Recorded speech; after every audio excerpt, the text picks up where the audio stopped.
morning, hello and welcome. Today's stream is going to be a little different than normal. Usually I'm either doing like a pinup model or a tabletop mini, and this is going to be for tabletop purposes, but it's kind of pushing the definition. Today I'm going to be sculpting a peacock mantis shrimp, which are very small and very cool and beautifully colored. I'm going to be sculpting it like a giant mini, so it's going to be like the size of like a horse. It's not going to change proportions or anything. That's just going to affect the way that I scale it when I actually export it for you guys to have the file and download 3D print however you wish. So yeah, it's a little bit of a different one. I'm not going to have base mesh. I'm not going to have any reusable assets because I don't have any pieces for a mantis shrimp. This is very, very niche. This was a request that was made on Patreon.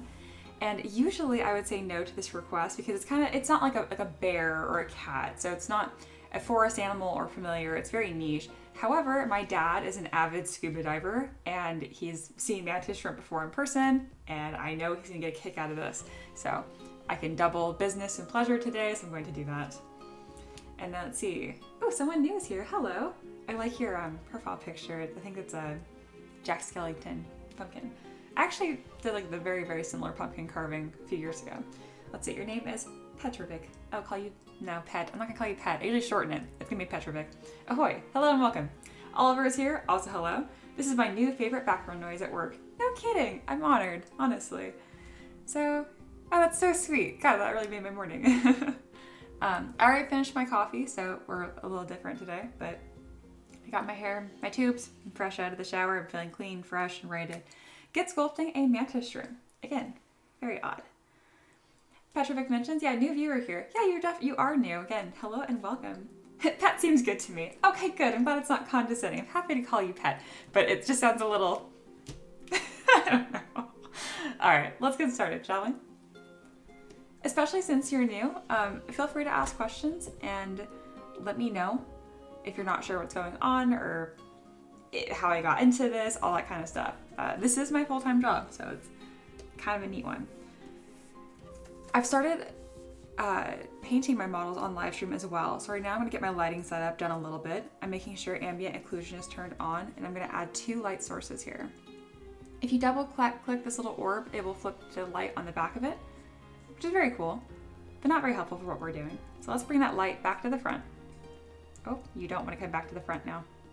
Oh, don't be like this. Fine, I will just turn you off and get a different light. Ha! All right, I like to have 2 lights. One's kind of up and to the left or the right, and then I have another one that I usually pick as a warmer light right here. There we go. You can kind of see it on this sphere, but it'll be more apparent as I continue sculpting. All right, I'm a little intimidated to do this. This is definitely one of those models where I'm like, okay, I am a professional artist. I've been doing this for years. I can do this. Because I'm so used to creating the same types of like characters and creatures, even though like a werewolf is much different than like the belly dancer I did yesterday. To me, they feel more familiar, so this is a little intimidating. All right, this is gonna be as if we're looking at this mantis shrimp from the very front. So I'm gonna turn it 90 degrees. It's kind of hard to tell because it is a sphere. And we're gonna start blocking this out. I know this is gonna be a really good resource for my students. That's another reason why I took this sculpt. All right, so what I'm doing now is I'm gonna be blocking out the main shapes from the side view. I have a bunch of references that are off screen right now. If you guys are curious, I can definitely put those on screen.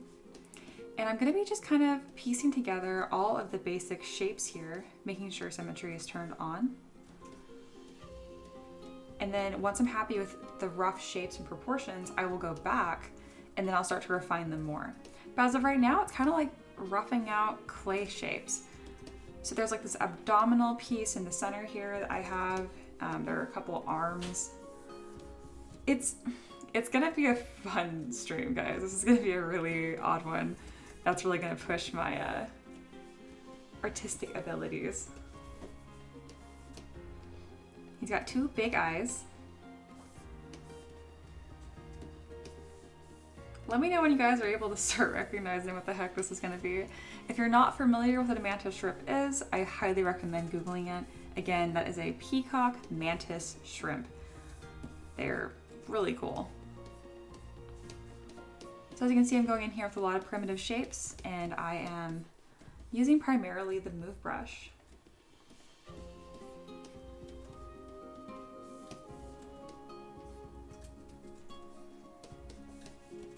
All right, he's got this little arm right here. Again, getting these rough shapes blocked in. Went ahead and did mirror and weld. And then we're gonna crush the sides of these so they're a bit smaller. There we go. And let's continue. The main appeal here is going to be this beautiful abdomen pieces that kind of like a lobster tail almost. And you don't have to use a sphere, I just use a sphere every time. Pat Named Prince is here as well. Hello. Pat says, I've already seen a few streams recorded, but I've never got to see it live. I was looking forward to it. Oh, very cool. Well, I guess kind of like brand new welcome live, but it's very cool you've been here before too. And yeah, Pat mentioned they punch fast. Yeah, mantis shrimps are incredible. I think as far as they punch so quickly underwater that they create a small vacuum right behind the punch. I really implore you guys to briefly click off my stream and go to YouTube and type in mantis shrimp, because there's this really goofy video about the insane facts about a mantis shrimp, and it's very, very fun and very, very cool. I guess it's not very business of me to encourage you guys to click off my own stream, but it's for science.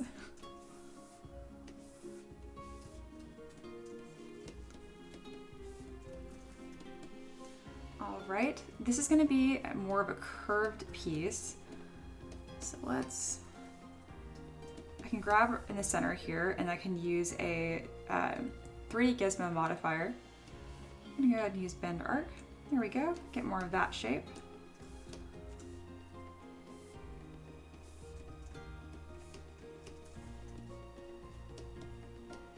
That's roughly the shape it's gonna be. I'm gonna go ahead and go with standard and build up the shape a little more accurately, just because this is gonna be such an important shape for this model. All right.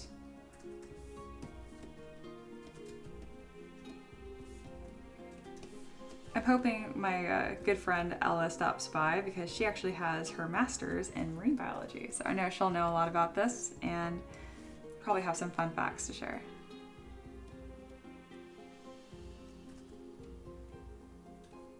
So right now you can quickly duplicate subtools that you have within the same subtool by having your gizmo up and then holding Command or Control on Microsoft on Windows and then dragging. So again, that's Command. Click on one of these little triangles here and you drag off. If you let go of Control and continue to hold your pen down, you can actually do a bunch of them really quickly. So the more you know. I actually need to count how many pieces I have. 1, 2, 3, 4, 5. That's in this one reference here. How about the photo reference? 1, 2, 3, 4, 5. It's about 5 to 6. 3, 4, 5. We'll just do 6 to make him even more fantastic. Again, the proportions are pretty awful right now, but we're just having fun with it. It's so hard to decide which piece I want to add next because so much needs to get done, but we're just going to do one at a time. Whenever I use the curve brush, I like to go to stroke, curve modifiers, and add a taper to this. I do it pretty much every single time. I just think it makes the shape look more interesting by default. I go to FV, which will flip this curve the other way, and this is determining the taper. So you don't want intensity, you want size highlighted. And I don't want it super dramatic taper, just a little bit, so I'm going to increase or decrease the slope. There we go. So that's why this is tapered. If that didn't make any sense, let me know. I can explain it again a bit better. All right, how many little legs do they have? They have 6. I mean, they have many, but these are just some that are right here. This model's gonna have no business being as detailed as it's going to become, I already know.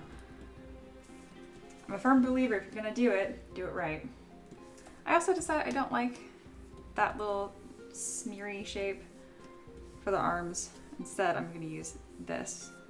Bam, that already looks better. This stream is definitely going to be a trust the process, and it might not look like a real thing until closer to the end, but it's going to be worth it. And if you guys stick around to the end, I do share these 3D printable files for free, only on stream. This is my full-time job. This is what I do for a living, so I can't always share my stuff for free. If you're watching this in the future, you can always get these models on Patreon, and I have the link for that pinned in the chat.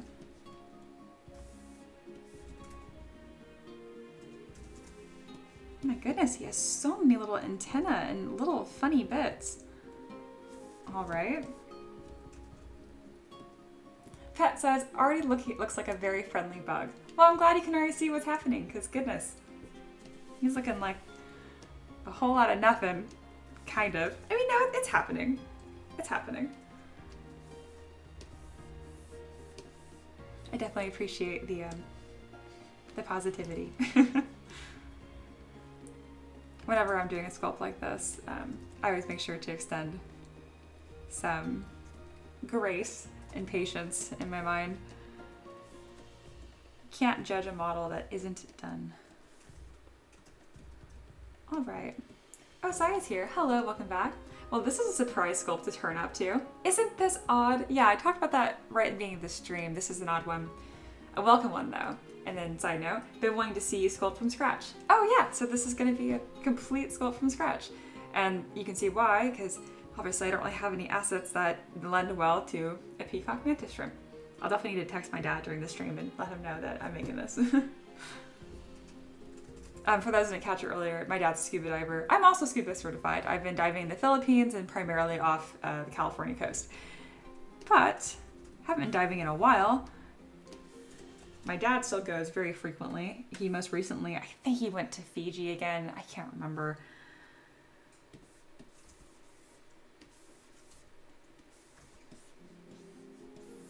Anyhow, I know he's gonna get a kick out of this. And he's actually taken pictures of mantis shrimp. Oh, I really should have asked him to send me some pictures that he's taken. Google Images is just fine, but what a fun flex to be like, my references are pictures my dad took. Like, it's just so cool. Like, what a niche thing. Also, he's not like a marine biologist or anything. He actually works for the Weather Service. All right, here we go.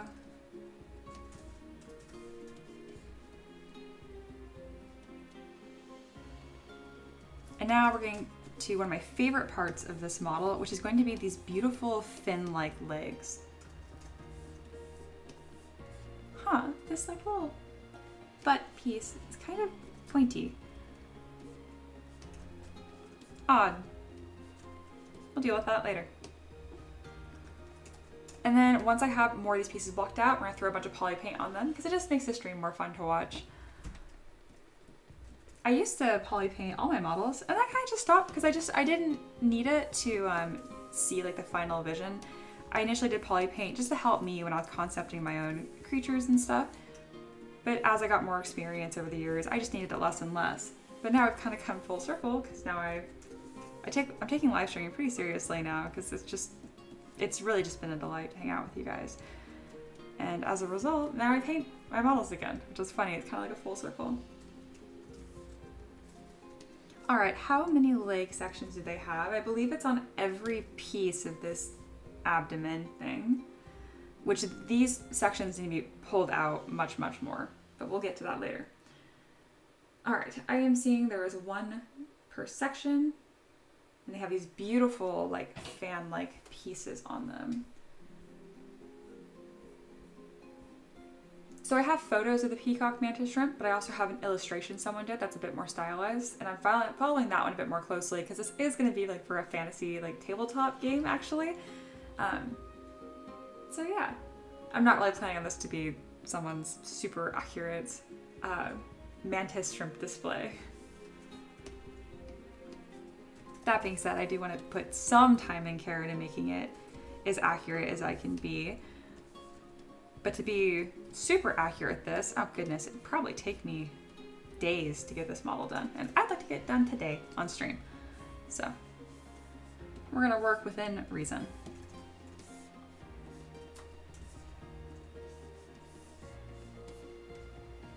All right, to get this fan shape, I'm going to append this cylinder instead. Again, using Dynamesh on a very low resolution and the move brush. You'll notice there's a pattern here.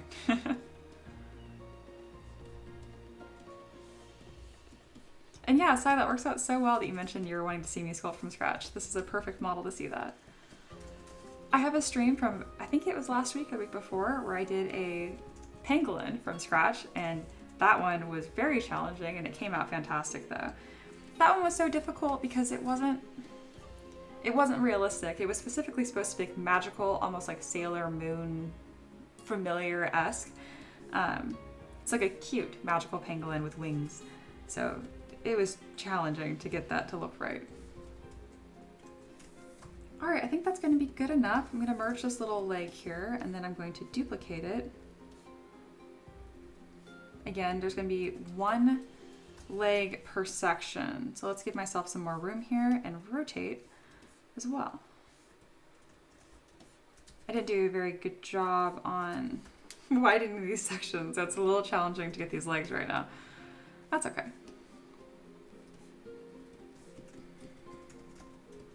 There we are. Oh, and it looks like they have more of these fan-like sections in the back. Okay.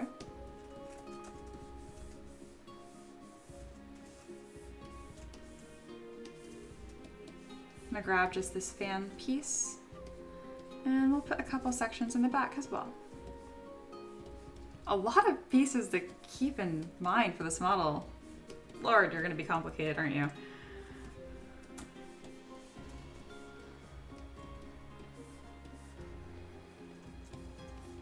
All right, this is something, but I will say for being only 25 minutes into the stream, I'm pretty proud that I have something that looks like anything. That is a win. That is a big win. All right, my next step here is going to be fixing these proportions. I kind of just like roughly eyeballed them. I'm mostly looking for making sure I have all the components. So he has legs, he has this middle abdomen piece. There are definitely real words for these terms that I'm saying. Now that I have them all here, I'm actually gonna grab my reference, I'm gonna throw it behind and try to kind of like line it up, and we'll see how that does. Let's see, Pet says, I don't usually watch live streams while they're being streamed. I set the little bell to alert me when the stream starts. It seems that YouTube does not alert me. Oh, I'm sorry. If it helps, I have a really consistent schedule. I stream every single day pretty much, Monday through Friday, 11 Eastern time. That's 11 a.m. So there you go. All right, let me pull this over. I finally fixed my stream setup a little bit more. I'm always trying to improve. So you guys can actually see my other screens. Before I would only want to capture ZBrush, otherwise it would freeze. So this is the mantis shrimp. He's beautiful, right? But you can see what I'm talking about here, where I really don't have the proportions or the curvature going the way that it needs to. This is the illustration that I've been following most closely because I really like how they simplified some of the forms and it's very pretty. So this is kind of like a fun trick that I can do. I can make this larger and I can go to see-through mode on ZBrush. And you can see, I can kind of see both screens right now. Let me line this up a little better. And then Pat says, good to know. Yeah, you're very welcome. Oh, that's for tomorrow's. I'm making a smug looking Warforged. All right. Let's line this up a bit and turning off perspective. So I didn't do a terrible job. It lines up somewhat, but we can do better.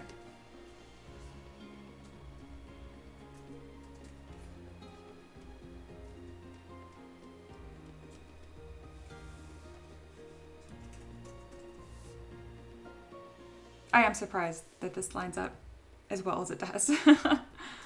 I'm going to delete some of these small antenna pieces because they're coming across more as details to me instead of like necessary forms.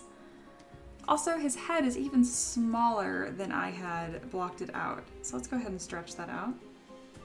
And in case you're wondering why I didn't kind of do this like like lineup method from the beginning, I'm always trying to improve my own artistic eye. So I like to try it myself first, but I don't spend a ton of time doing that. I make sure it's pretty quick and dirty.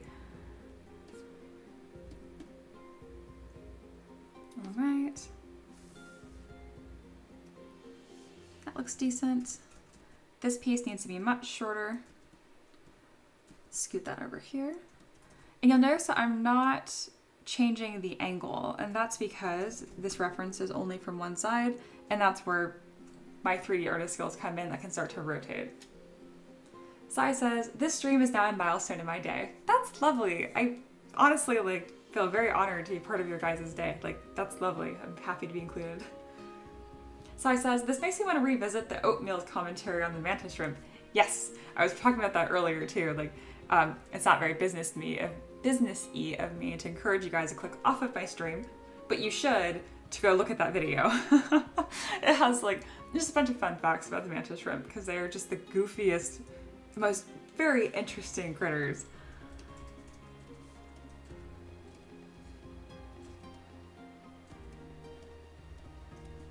And I'm pretty sure very aggressive, which to me is just very funny. They're just really funny little guys.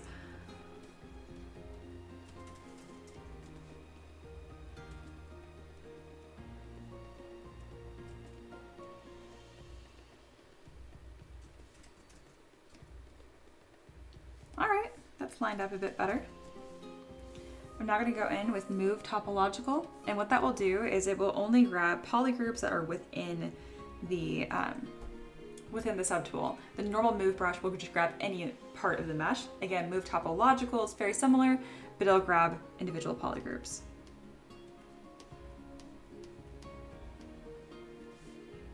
There we go. Okay, that's decent, yeah. I still feel like he's too long, but I mean, I'm lining it up and that is what it looks like.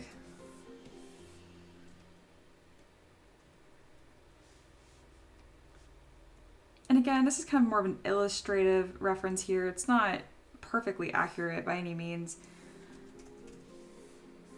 but I love the stylization they put on it. So right now I'm taking these center abdomen pieces and lining them up a little better because I can't see the contours of the illustration poking through behind.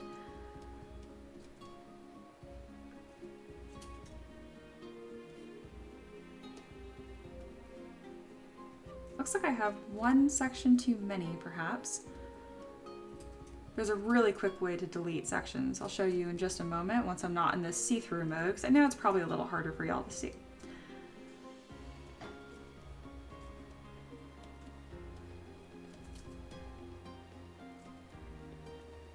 All right, there we are. Okay, I like that.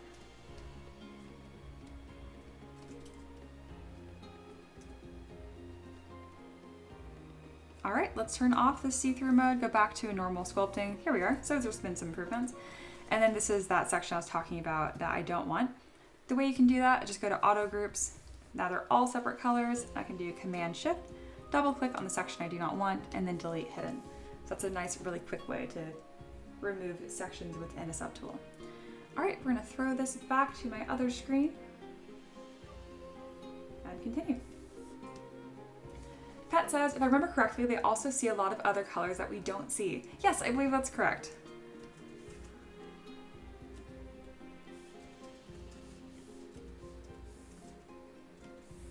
And then I'm also going to delete all of these little leggies right here because it didn't take me much time at all to append to these. And I'm going to spend a little more time putting them on each section instead, now that I have more room. There we are. And then they're only on one side, so I can just click Mirror and Weld, and there we are. Now they're on both sides. It's coming across a bit more insecty than I was wanting, and it's probably because I have sculpted a lot of insects, but I have not sculpted a lot of aquatic life. It's definitely apparent. This looks like a wasp abdomen. It does not look like a mantis shrimp, perhaps. And I can fix that. I'm realizing why it looks like that, and that's because it wraps all the way around instead of sitting like armor on top. So I needed to have more of that look, and to fix that, I can actually show you guys. I'm gonna grab Mask Lasso. We're gonna mask just that bottom section like I mentioned. mask it, delete hidden, close holes, and then polish by groups. That was very quick. If you guys are like, whoa, what the heck just happened? Let me know. I know most of you guys are just enjoying the stream and hanging out, but I know quite a few of you are also other creators, and I do not have any secrets in my workflow. I'm happy to share how I'm doing these things, and if you want to have more questions, please don't be afraid to ask. All right, that already looks a lot better.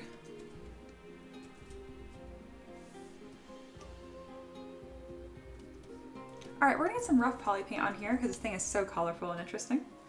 But really quick, let me check on the chat, and it says, Sai says, are you thinking that this will go onto a round base? Those legs look like they'll be tricky. Yes, this will probably be on a slightly more elliptical base. Again, so mantis shrimp are so small, but this is actually gonna have, my main line of work is making tabletop 3D printable miniatures for games like Dungeons and Dragons, Pathfinder, Gloomhaven, that kind of stuff. So in this case, it's actually gonna be a giant mantis shrimp. It's gonna be like the size of a very large dog, like a German Shepherd, or maybe even like a mini pony. So I might need to put this on an elliptical base. The legs won't be tricky to print at all though. These legs will be pretty much supportless, and by pretty much mean they will be. The parts of the model that will need supports is gonna be this underbody, and then probably these little antennas up front, but I have a lot of tricks to thicken those up. Patnade says, keeps me focused on sculpting my own stuff for sure. Well, I'm glad we can all kind of help each other out. All right.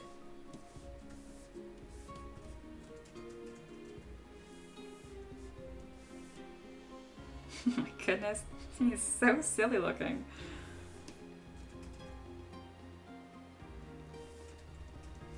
I am gonna add back some antennas because, I don't know, it's just like missing that part of a silhouette right now. So they come out and down. There we go. Yep, he definitely needs those. Gosh, this is just, I cannot believe this is a real creature. All right, let's throw some poly paint on here, shall we? So this is how I poly paint. I grab the paintbrush, I make sure RGB is turned on and RGB intensity is at 100, and I usually like to have my dots mode change to drag rectangle. I put gradients on everything. I don't do very complicated paint jobs, you'll see. Less talking, more doing. All right, so the body here has this greenish blue color.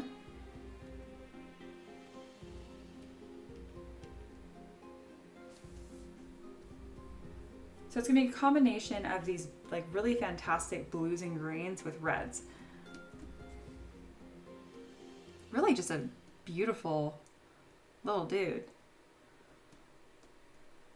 Something I could do is I can grab this reference image I have, insert it into Lightbox, I believe it's called. And I can actually color pick directly from the image, but I also like trying to improve my own color theory as well, so I'm just gonna do it manually. I'm gonna go to my very first subtool up here, and then I'm going to fill these with color. And I have it right here, fill object. I believe that's under the poly paint menu. The ZBrush UI by default does not look like this. This is a UI that I made. So if you're not sure where some of these buttons came from, please let me know and I'm happy to share. So to start, I'm actually gonna go through and just fill this entire creature the same green as a nice little base here. As I poly paint these, you can see in the subtool menu here, they're updating live and they're showing the bright colors now. Okay, now that we have that, let's work in some of these other colors. So something kind of interesting is these fans here are two-tone. So to get that effect, I'm actually going to duplicate all of these little fans and just make them smaller sections. I'm likely going to replace these entirely. They're just placeholders for now. That's where we're at right now. All right, the inside part of the fan is a really beautiful deep royal blue, and the outside is red. Pretty much the entire leg. We're gonna be careful not to have these colors getting too saturated, because otherwise it's just hard to look at.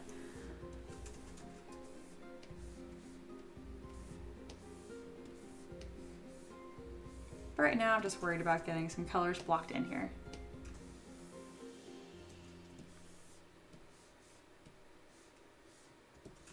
Same deal with these fans back here. They're also two-toned.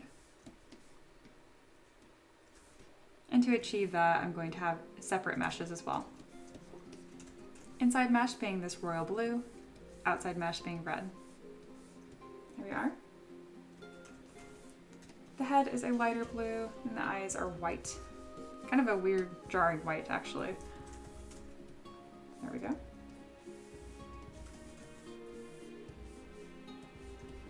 All right, there's a rough block out of color. And now let's start adding some gradients and make this look more interesting.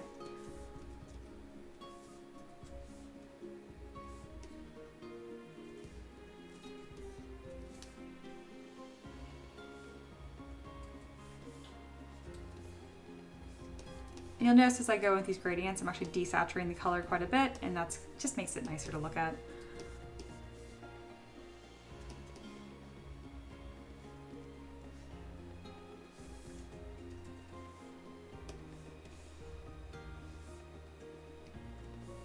Looking good. I'm gonna do the same thing with these blue segments.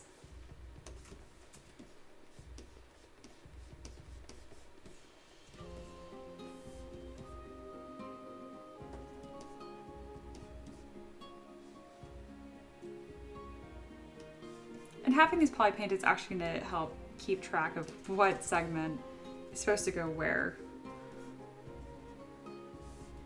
There we are.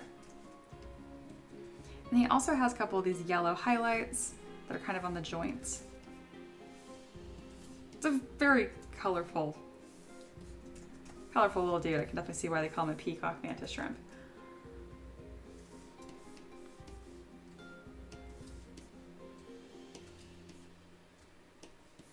Adding a very small yellow highlight down the spine.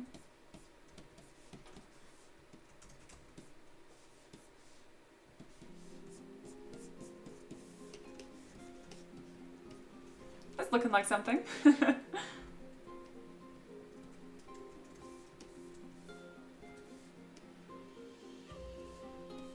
And then this under leg part actually is kind of a dirtier brown. And it'll also help give a nicer like shadow look. So I'll go ahead and do that.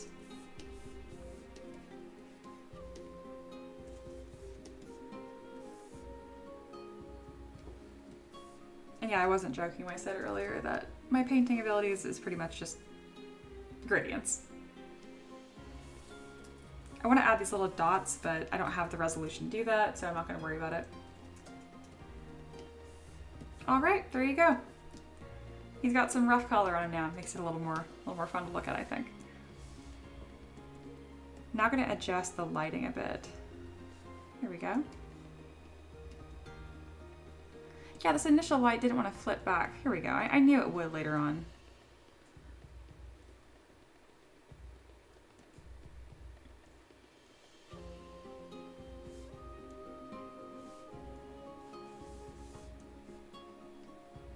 Obviously that light is way too harsh. I just want it to be like a nice soft backlight. So once I get it positioned somewhere that I think looks good, I'm gonna go into the intensity and lower it. I'm looking at my other screen a lot because I can see what appears to you guys on stream. I want to make sure it's as readable as possible.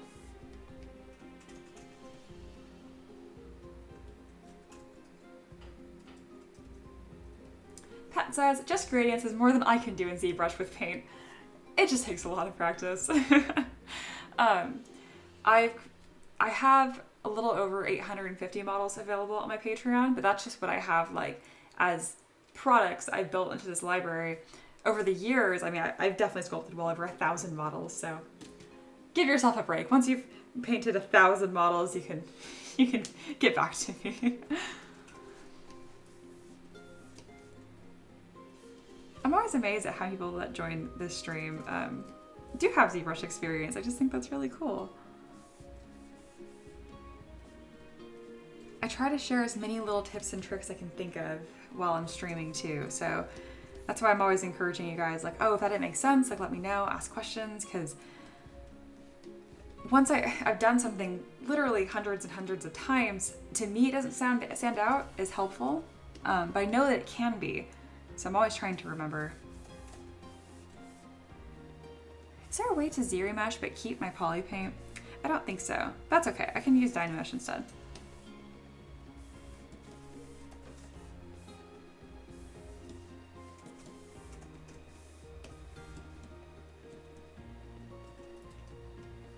So this little head section really has like 3 distinct pieces. So I'll be going over that soon to improve those forms a bit. I mean, this looks like something, yeah? We'll be putting this like fuzzier texture on here soon. I am surprised the blockout turned out pretty painless actually. Pat says, I use ZBrush, but I'm more into houses and castles. I'm trying to learn how to make characters now. Oh, well, very cool. If you want help with that, I do teach. I provide mentorship. I should know this. It's like it's $30 a month, so $1 a day. And I have videos I've made myself and like walkthrough tutorials, but for the most part, you're paying for me. We'd have a private chat on Discord or through email. And yeah, I just help you guide you through projects. I have about 22 students right now. But if you're interested in learning from me, let me know. I can tell you more about it. All right, I'm looking at more of my references from the front and the side.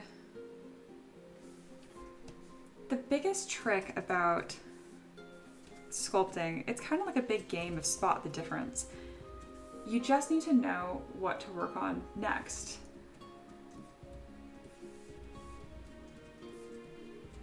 Which can be a lot harder than it sounds.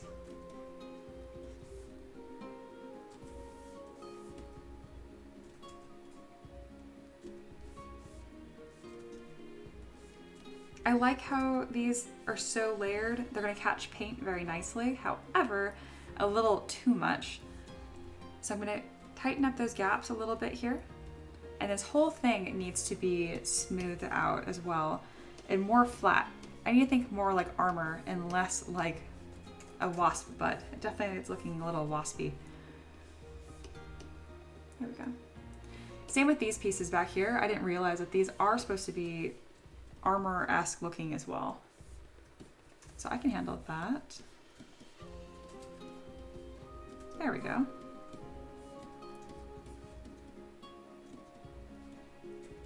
Always improving. All right, I'm gonna go ahead and drop a hard save here. When I say a hard save, I just mean I'm saving as a ZPR, as opposed to a quick save where I just press number 9 on my keyboard.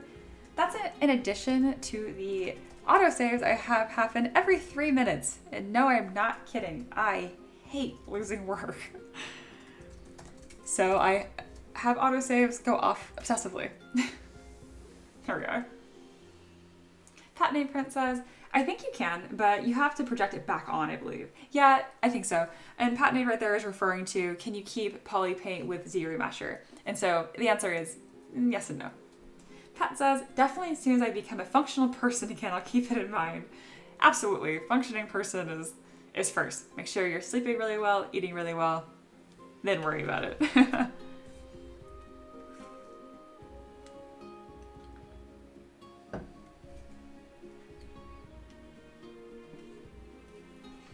All right.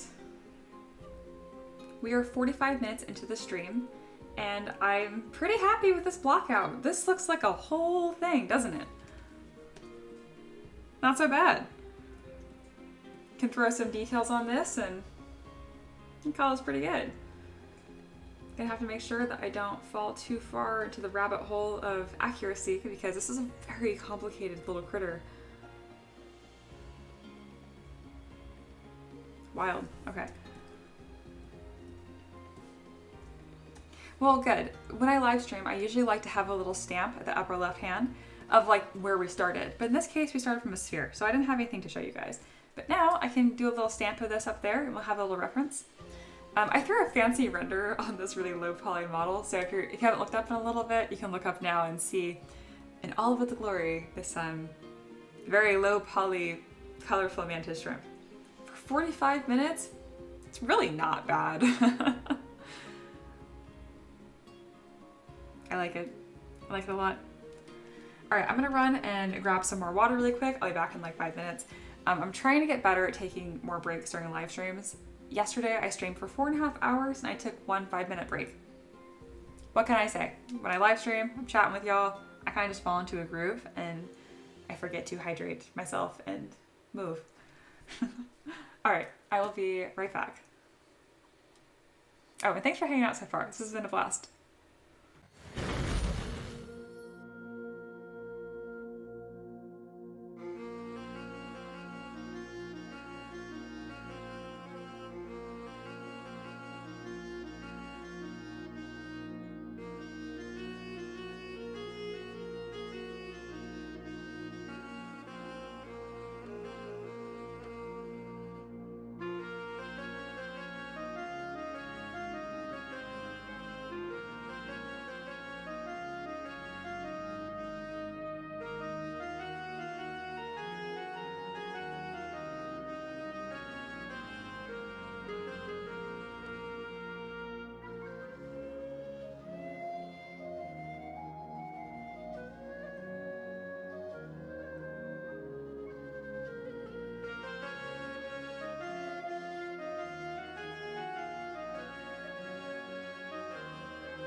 All right, I'm back.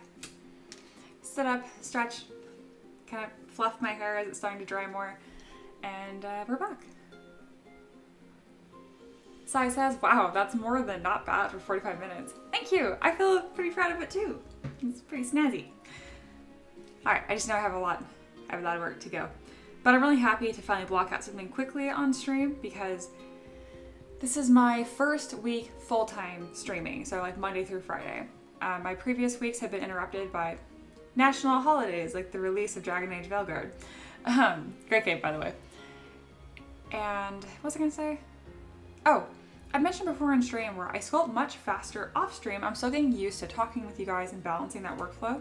So I'm really glad that I'm starting to bridge the gap a little bit.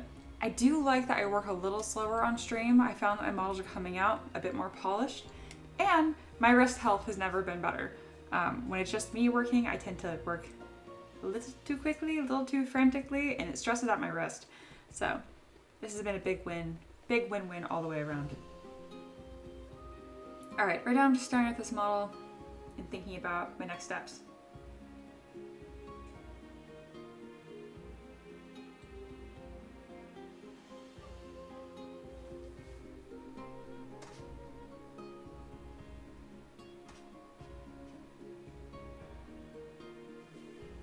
All right, this is what's gonna happen. We have our block out, we have our colors blocked out.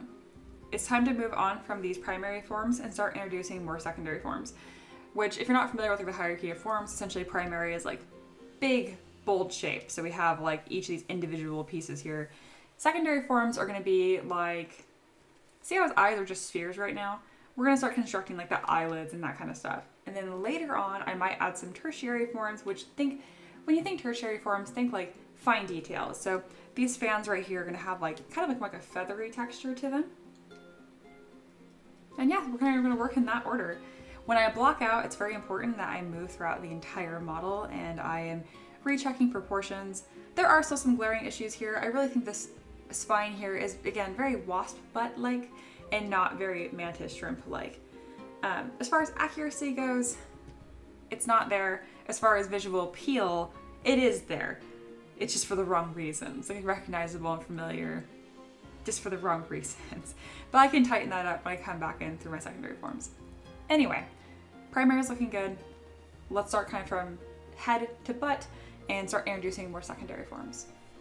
Sai says, we can always help in reminding you to take breaks if it helps. At least for me, it also reminds me. People across the planet doing synchronized water drinking. I would love that. That would be very sweet. If you forget, no big deal. But if you do remind me, I would love if I drank water or took a little break every 45 minutes. Just like 2 minutes every 45 minutes would really, really help. I just don't remember. And I could set a timer, but that's just too simple of a solution. All right, let's get started.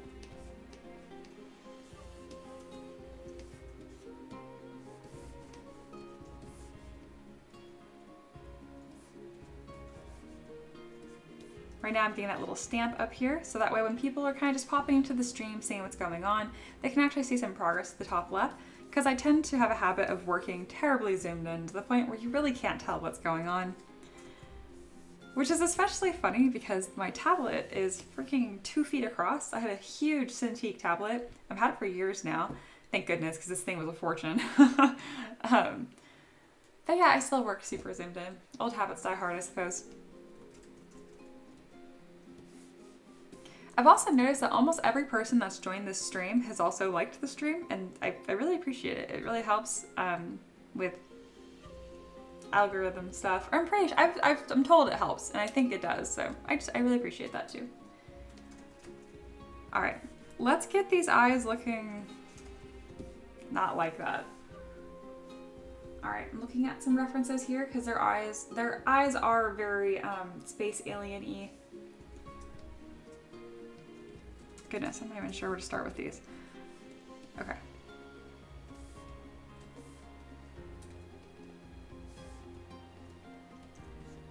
So right now I'm just making them a bit smaller because I'm going to be putting them inside like eye stalks. So I'm gonna go ahead and duplicate these and make them larger. I'm also gonna paint this new section blue. And then we're going to slice the top off.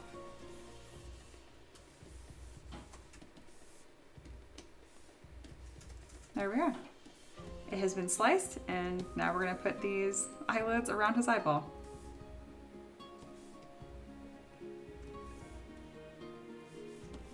We're going to scoot these forward just a touch. I'm also going to use a transpose line because I'm getting a little disoriented where I'm at. I like using the 3D gizmo when I'm working with very simple like left-right translations, but when it's all relative to each other, I like using the transpose line. When I was first learning how to use ZBrush, and for years afterwards, I hated the transpose line because it feels very complicated. I encourage you to take some time to figure out how to use it though. It's a really awesome, powerful tool. All right, I think he looks a little more friendly with eyelids. They're not really eyelids. I don't know. Gosh, he's just so alien and weird, y'all. All right, this is where some of my characterization of this model can come in.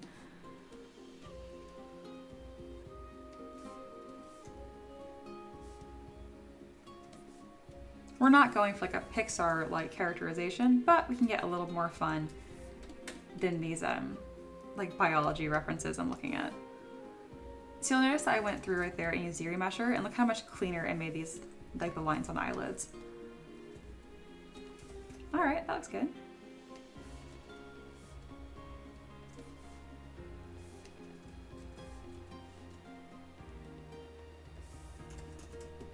I'm pretty happy with that. I'm gonna go ahead and merge these eyeballs together. So that's one piece now. And I'm gonna make it even smaller and create more of an eye stalk shape, because this head's actually decently complicated and it really needs to be two different pieces. So I'm going to mask and split, and then using close holes and Dynamesh. I'm going to Dynamesh to a slightly higher resolution now that I'm working with somewhat more complicated forms now.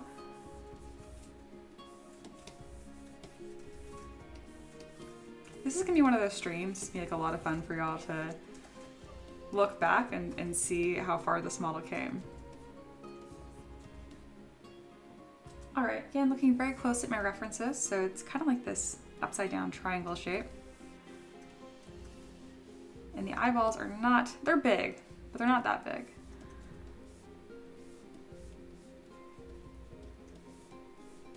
So again, now I'm focusing more on the secondary forms I talked about earlier. So you'll see me using more different kinds of brushes. In the beginning, it was really just the move brush, and now you're gonna start seeing me dip into the standard and damp standard brush.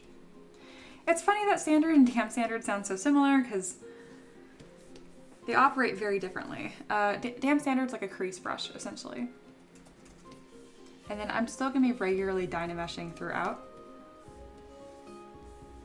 And I also like to have lazy radius turned on. So I'm going to start segmenting out pieces here.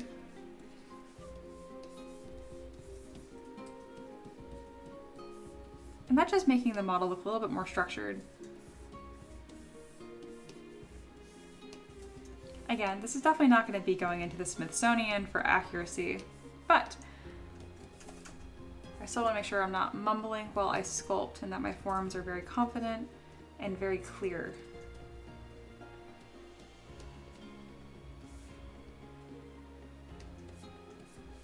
All right, that's looking much more detailed.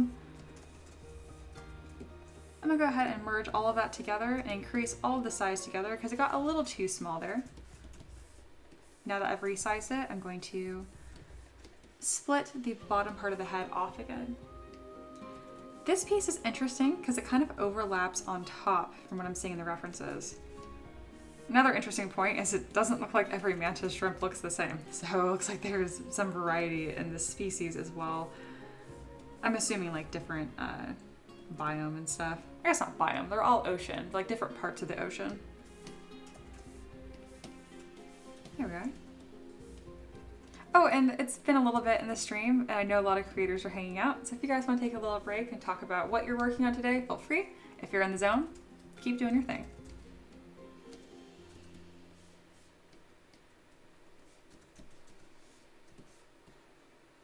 All right, I'm really happy with this head shape, but it is coming out a little too long. So we're gonna make it a bit smaller, and again, I'm gonna use a transpose line to achieve that.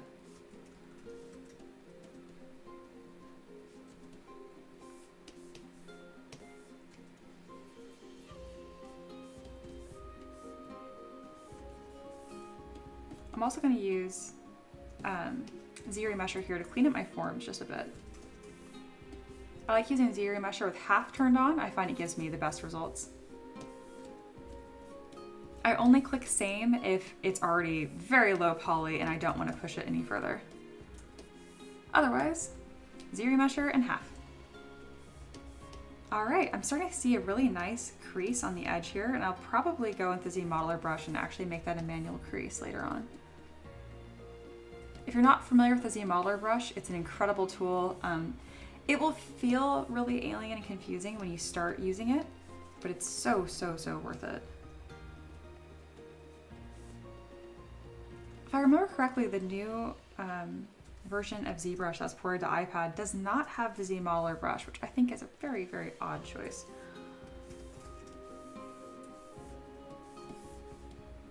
All right, see how much more structured and detailed the head is now versus our little reference I have pinned at the top left here. Incredibly different. And that's what I'm talking about secondary forms. Pet kind of chimed in, they said, I'm just trying to make a decent base mesh for a character. Very similar to the kind of stuff I'm doing then. If I could give any advice, that just keep it really low poly, have some really high quality references, and regularly cycle throughout pieces of the body, check your proportions. Don't get too hung up on one area. And again, stay low poly. Oh my God, I'm always complaining to my students about that. This entire base mesh, and not just the head, the entire thing, is only 17,000 points. And honestly, it could be lower still. All right, I'm happy with the head.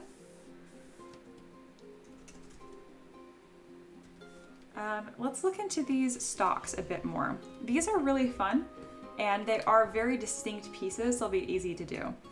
All right, so to do that, I'm going to mask them into sections, but before I make those masks, I'm gonna review my reference a little bit here and make sure I'm gonna do it accurately, at least a little bit. So let me show this to you guys as well. Pat says, yes ma'am. Happy to be of service.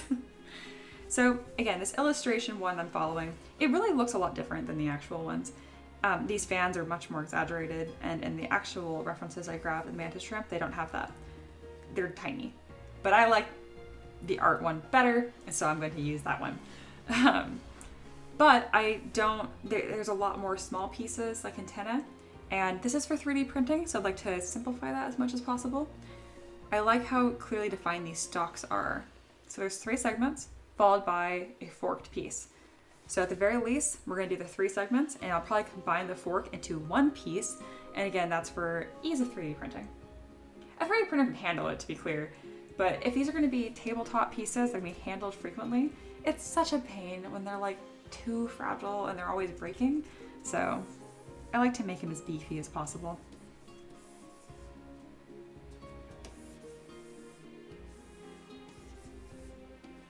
All right, I've broken this up into pieces. You can't tell quite yet because they are sitting on top of each other, but if I go into my subtools with Shift up, you can see the wireframe. They are distinct pieces, and they show up in my subtool menu as well. Patnade says, it took me so long to work as low as possible. I posted notes on my screen for so long. And for people not sure what Patnade Prince is talking about, they're talking about working low poly. And if you're new, kind of just lurking, like, what do you guys mean by low poly? Poly is just short for polygon. And a polygon just means a shape with a number of sides. That's why like triangle, tri is for 3. So triangle has 3 sides. Poly just means many. So it can be as many sides as you want. Usually I'm working with 4-side quads, like right here. But if you look into the eyeballs, you will see triangles. So this is very low poly. You can see all of the shapes very clearly when I have the wireframe turned on, which is Shift F. All these meshes are comprised of lots of little shapes. So when I go to sculpt, you'll see them deform and change. So if I want to add something very high detail though, like this chisel brush, I can put a nose on the eyeball. See how the nose doesn't show up at all? It just looks like nonsense. That's because there's not enough polygons to make it visible. So if I divide a bunch of times, Now see how much more dense this is? But as a result, I can add more detailed shapes. And there you go. You can actually see this chisel brush nose work now. So why would you want to work low poly if it limits how many details you have? Well, it's simply easier to manage. Your lines can get crisper, and it's just much easier to keep control of your mesh.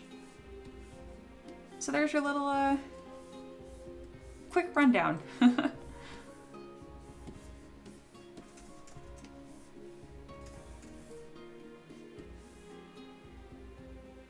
I'll need to repaint this as I go through. You know, unless I just Dynamesh instead. I'm not gonna Dynamesh because this is gonna end up looking like little armored pieces. I like using ZBrush for that instead. So what I'm doing right now is I'm ZBrushing these pieces, and it's also going to close those holes. And like always, I like having half turned on. There we are. So again, close holes, half, ZBrush. I don't know what I'd do without ZBrush, and it's funny because I didn't use it for the longest time.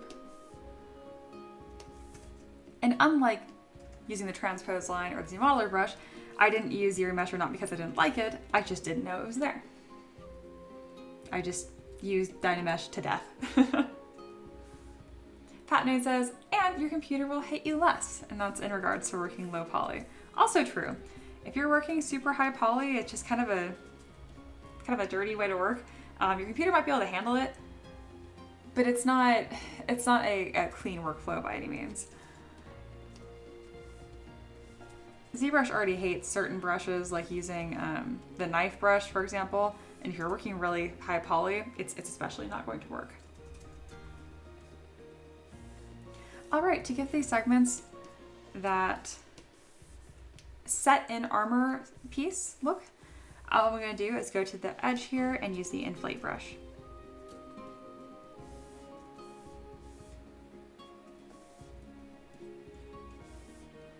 There we go. Again, looking much nicer and much more detailed than what I have pinned at the upper left here. It's looking a little bit more like fangs. It's okay. I highly doubt people are going to be using this mini as like a familiar or something cute. It's probably going to be for a mob, if I had to guess, or even scatter terrain. So I don't mind it looking a little menacing.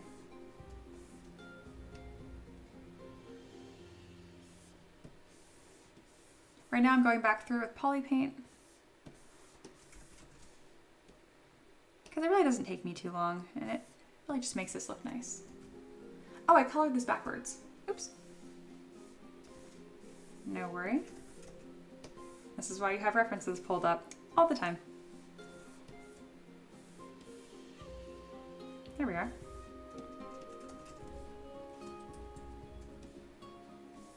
Also, an important tip, you can quickly color pick from your own mesh by clicking C on your keyboard for color, and that will just select what we have highlighted. So like right now, if I click C on this blue, you'll see I have blue selected. And if I go to this green, click C, now it's green. And I'm bringing up this little menu here by holding spacebar. I could not live without it. I use this little menu constantly. This is how I adjust my color, my brush type, my draw size, and my intensity. And I regularly use all of those. All right, I'm really happy with these segments here. I'm tempted to finish them right now, but I want to go through the entire mesh with secondary forms first. I don't like having 100 little subtools, so I'm going to merge these into the same tool, or not same tool, but same subtool. I could also use a folder in ZBrush. I just don't use them. I don't know why. I'm actually going to make the head one piece as well. There we go. And I don't mind doing that because I can always go to auto groups and split them however I like.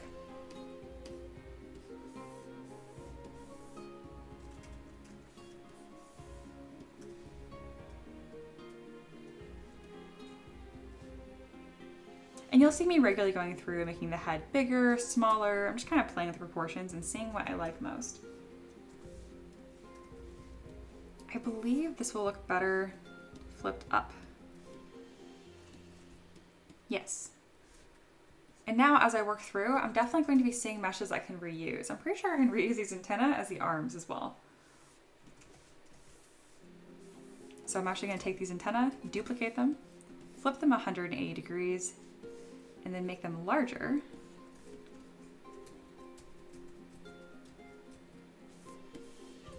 Something else I'm going to do is just grab one arm at a time. This will just make it a little easier for me to manipulate. If you have symmetry turned on and you accidentally touch your mesh in the center, it kind of makes this distorted mess.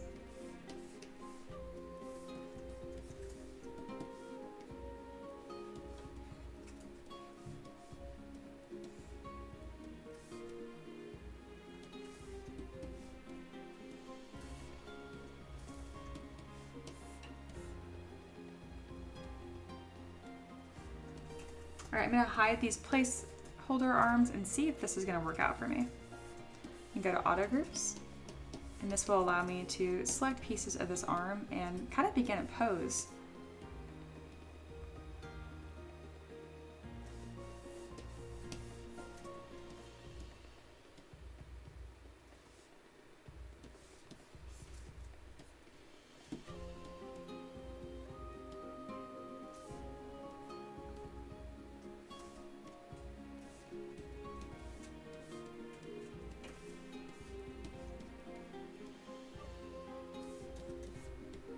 Yep, this works very well as a little arm.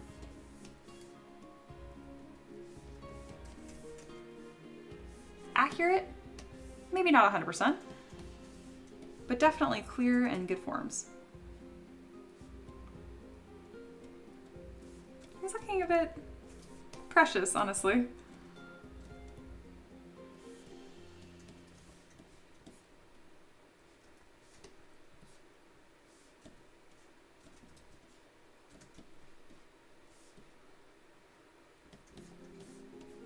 I like it, and I'm gonna go through and find that little base mesh that I had as a placeholder and delete that. Also gonna drop a quick save. All right, let's get to work on this next piece here. I'm gonna split this into two sections because I'm saying that's kind of how this looks. It's kind of like a top shell armor cap and then the underbelly. So what I'm gonna do is I'm going to run my mask lasso brush through the top, split points, close holes, and Dynamesh.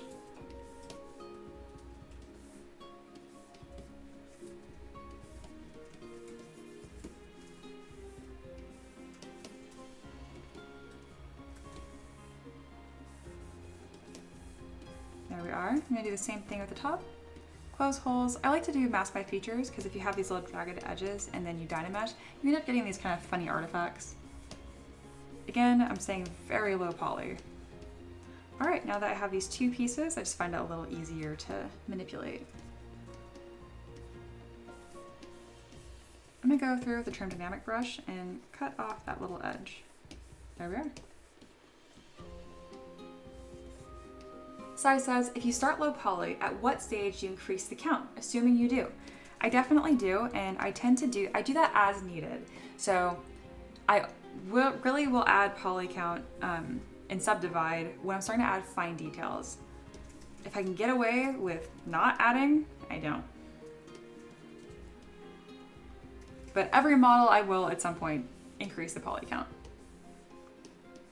This one doesn't really have fine details on it. It's really just like increasingly complicated structuring of low poly forms, which is kind of odd.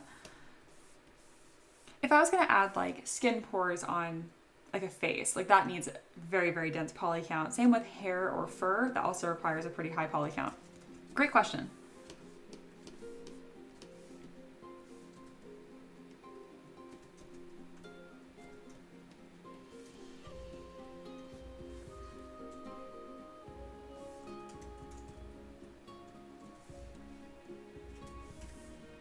So I want this to look a little bit more armor-like, and I find that easiest when I do reduce the poly count. It gives me an edge to follow. So I'm using ZBrush in half to lower this poly count even further.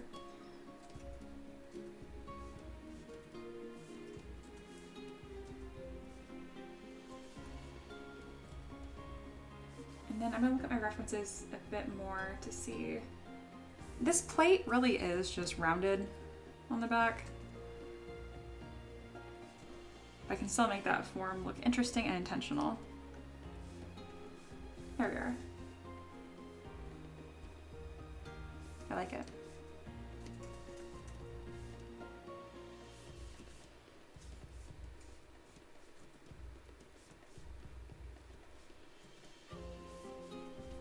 All right, there we go.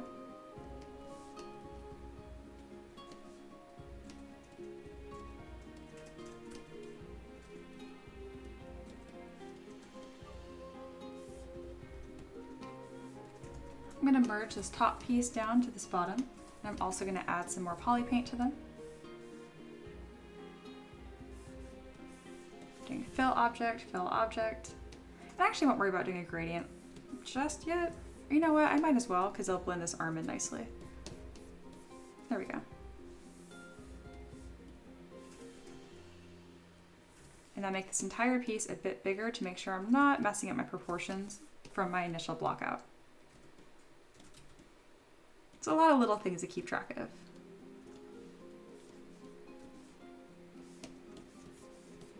There we go. All right, now it's time to move on to the arms. I'm pretty sure I can get away with using the antenna yet again. So let's do that. I'm gonna grab these initial antenna. Oh, not these ones. There we go. These initial antenna, I'm hitting Command-Shift-D, and that will automatically duplicate it in my palette. And then I like to work without symmetry turned on in this case because it just gets a little messy.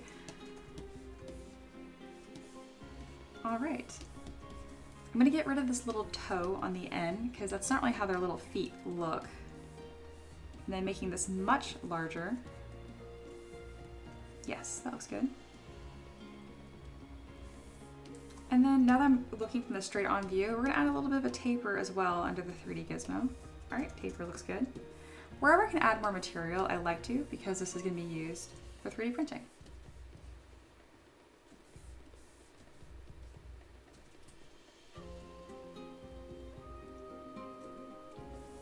And then the little feet are actually very nicely tapered and they kind of curl outwards. So I'm gonna grab a little pose here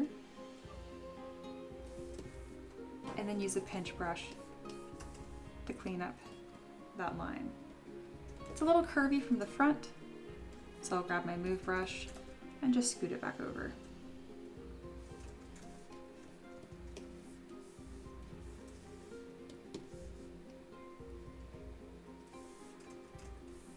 I might flip this entire segment 180 too, because it's curving the wrong way. There we go. See, that matches my base mesh that I initially had a little more accurately. All right, that's looking good. And then I'm gonna go from the front view and just add a little bit more thickness using a 3D gizmo as well. And again, that's for 3D printing reasons. All right, let's go through with the new topological brush and we can start fine tuning these shapes.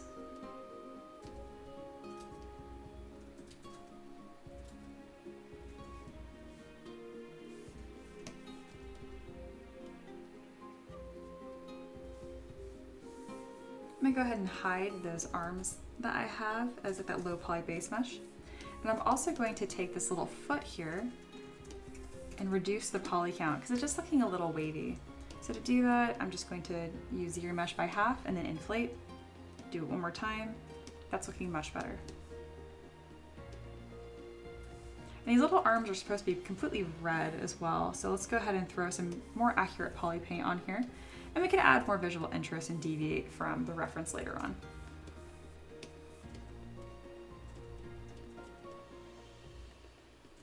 What funny little feet. All right, I'm gonna grab this mesh right here and see how it's a little wobbly looking. I'm gonna run the inflate brush over it and then gently using polish by features. I'm doing that a few times.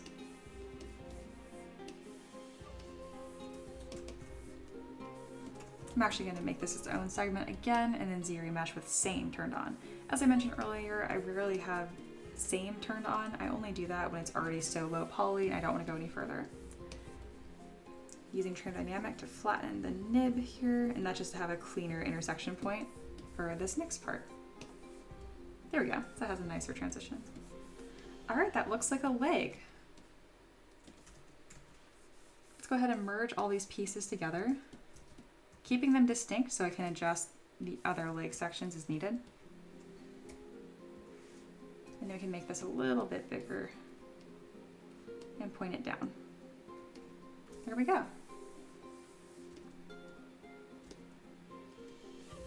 I'm going to turn on my initial base mesh again, and then I'm going to loosely follow it. But before I do that, we're going to put on some better poly paint so I don't have to poly paint all of them again.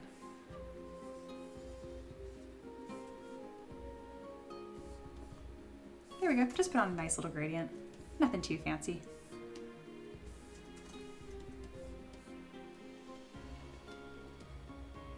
All right, adding some more legs. To do this, I'm just duplicating. Again, the hotkey for that is Command-Shift-D. D as in dog, or as in duplicate. There we are. Gonna use a move brush to smear that back over. Looking good. Gonna merge all these legs together into one subtool, and now I'm going to delete my initial base mesh. That was kind of just like a guide.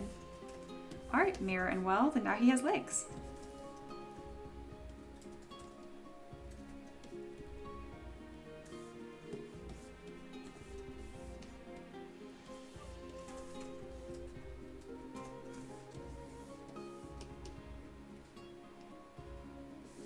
All right, this is a really good time to look up if you have been kind of doing your own thing.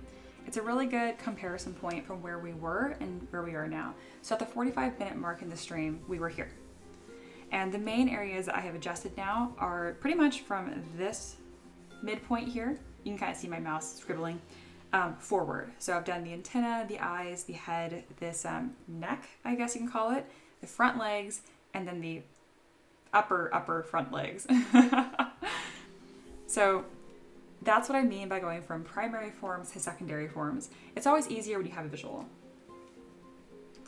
Oh, it looks like my connection's kind of having an issue. Sorry guys if stuff is freezing out on you. Let me see what's going on. Looks like it was just a little blip and nothing too serious. If you're having issues, just let me know in the chat and I'll see what I can do. All right. But again, this is a really good visual of seeing the difference between like primary forms up here and then the secondary forms that I'm developing. So yeah, I'm really happy with these so far.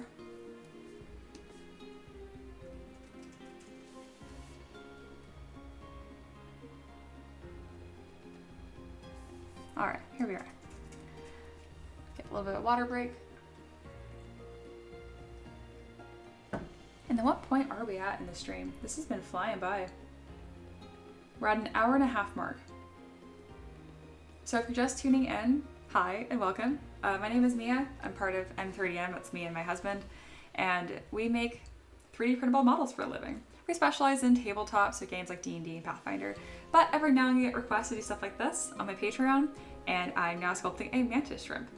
Maybe this would be a lovely decoration in someone's bathroom. Maybe it will be the big bad evil guy in someone's underwater pirate campaign. I don't know. If you have a really awesome idea for what I should sculpt next, check out my Patreon. I have it pinned in the live chat. You can even join it for free. You don't have to pay money. Be part of the community, see what's going on. Taylor says, I am indeed just tuning in. Perfect timing. Yeah, no kidding. I sensed it. I was like, time to reintroduce myself. I mean, I guess at this point you know who I am, but that's the recap what we're doing. We are sculpting a peacock mantis shrimp. This one is completely from scratch. Understandably, I do not have any asset library pieces that are even remotely helpful for this model. So at the upper left here, this little stamp I have, that was at the 45-minute mark. I'm actually very proud with how quickly that came together. And then now we're another 30 or so minutes in, and I have developed the secondary forms on the first half. I'm drawing a big circle on it right now if you look up for reference. And then I can also grab really quickly here. These are my references. This is what a peacock mantis shrimp actually looks like. Beautiful. And then this is this illustration that I'm following that definitely exaggerates some things, like these little fans here I don't really see on the reference. They're much smaller, but I like it better. So we're gonna go with this art I found online. Oh, Ella's here. This is the marine biologist I was talking about earlier. She's also an artist and does this full time. But she does have a degree in marine biology, which is really, really cool. So I know she has all kinds of cool stuff to share about this. Ella says, I feel like a giant one of these would make a good golem guarding the big bad evil guy's lair. Yes, I agree, and this will be giant. This will definitely not be peacock mantis shrimp size. If I scale that down 28mm size, it will be microscopic. This will be the size of like a large dog or a miniature pony. So this will be a fun one. All right, kind of taking a break. 1 second to like kind of stretch because I'm also impressed with myself. I'm feeling really good about this and how good this is coming along. Go me. Art, art, art. I feel like this is a good stream to show my family. Like, my family knows what I do for a living and they have a pretty good grasp of it, but every now and then it's very hard to explain digital sculpting. I do get a little miffed when people like cannot understand digital sculpting. I'm like, just imagine it's with clay, but in a computer. They're like, so you like smush around spheres? I'm like, yes, yes, that's exactly what I do. But I'm very good at it. I am a professional sphere smusher. Ella says, normal size one of these can break a human's arm with their punch, so I shudder to think what a big one can do. I knew you'd have a fun fact to share. They're so freaking cool. Taylor says, if you made this in just an hour and a half, I'd say it's coming along well. Yes, I did. If you go back to the very beginning of the stream, you can see I started with the sphere. And thank you. I'm feeling very, very proud. Even for me, this is quite quick. And the fact that I'm doing this on live stream, which makes me a little slower, this is like lightning fast. So yes. I'm gonna take another little break. I'm doing good at taking little breaks. If you just tuned in and taking a break, I'm sorry. Subscribe and hang out in the meantime. I'll be right back in like 2 minutes. I'm just gonna stretch and drink some water. All right, I'll be right back.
Alright, welcome back.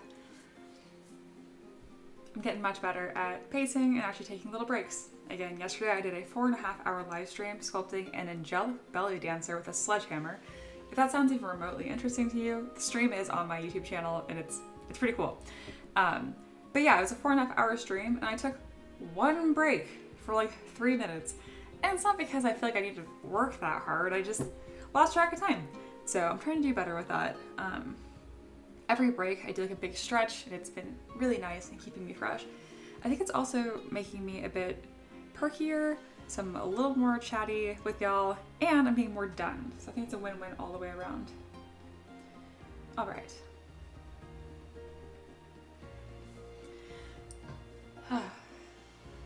This is nice. This is a good day. For all of my returners, thank you guys for hanging out with me again. I love that. For all of my lurkers, I appreciate you guys just as much. You are definitely my people. If I am ever joining a stream, I am a lurker 100%. I do not hang out in the chat. I just enjoy other people talking in the chat. And then for anyone new, again, so I do for a living. I make 3D printable minis and I stream every single day, darn near, except for weekends, at 11 a.m. Eastern time. This is my first week with a really specific schedule and I've been loving it. It's been a really good time. Wow, that worked out really nicely. So right now I'm just moving right along. So we're working from the head to the butt and going with secondary forms. So right now is this next little piece here, which is somewhat apparent on more of these references than others. It's kind of a piece that looks like I just kind of made up. It's on the illustration, but not as clear on the other pieces. I like it a lot. I think it adds a nice little visual break, so I'm going to develop this piece. All right, I do need this a little more high res, so I'm going to go in with the ZModeler brush and add a couple edge loops. It's pretty rare that I add polys like that manually. And then I'm even going to go through and I'm going to polyloop extrude, just to make sure that these lines here are being very clear. There we are. I'm gonna go ahead and auto group, which I'm gonna lose those divisions that I just made, which is totally fine because I don't need them anymore. Now I can move with move topological and scoot those forms over. All right, that's looking really clear and clean. I have two options when I subdivide this. I can subdivide it without crease, and it's gonna soften this extruded piece that I just added, or I can crease it. I think to have a more organic look, having it without crease looks very, very nice. So there we go. I'm very happy with that. And I actually got decently high poly. I'm gonna let it stay like that. All right, moving right along to the next piece here. This one needs a lot more work and attention. This is the one that, again, I think it looks a lot more wasp butt and it needs to look more like armor. So I have sculpted a structure like this before, but that's been for like a samurai armor. So I'm gonna try to think of that when I'm working this mesh right now. And I have two different approaches I can take. I can either make one section here, make it perfect and duplicate it across, or I can, oh, where did half my string go? There we go. Or I can work them all at once. I'm gonna try working on them all at once. So what I'm gonna be doing is I'm gonna be like pretty much going through polish by features and using the smooth brush to kind of tighten up my forms here. Again, it should be like a plate sitting on top, not a wasp butt.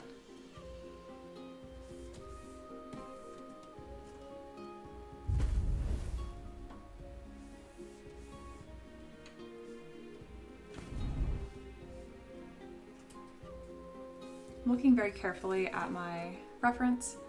The plate divisions are clear, mostly because of color, not because of actual physical forms, but I like having them because I call them like paint catchers.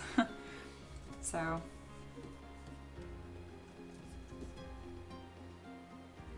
All right, I overall like it, but I still think they're too long in general. And then Taylor said, samurai armor is very beetle-like. I never thought about that before. Sure is. And I never thought about it until I sculpted both. And then I was like, huh, I feel like I recognize this. So I'm going to shorten this up by masking and deleting what I just masked. Also going to zero mesh with half. Actually, I'm going to do same. Very good.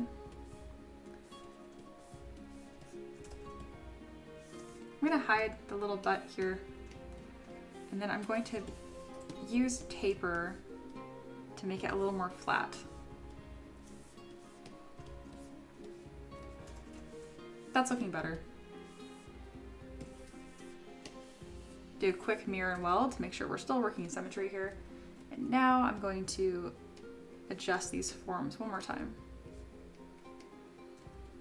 As you can tell, I have a large gap between the top here and where the legs connect. I'm just gonna throw like a cylinder under there to connect because I really need this to look like a plate.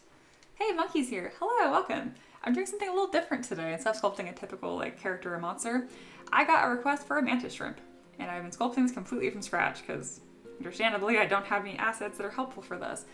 At this top stamp here, that's what we had after 45 minutes, and then this is working on secondary forms right now. It's going swimmingly.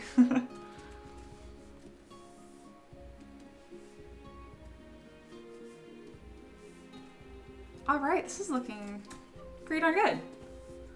I like it.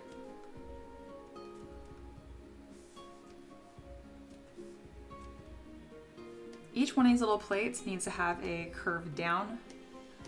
So making sure that form is there. And then making sure there's no clipping underneath. It needs to be very, very clear that this is the topmost plate and everything is underneath that. Monkey says, I like shrimp, right? This is just a very fancy, hard-hitting shrimp. It's a peacock mantis shrimp.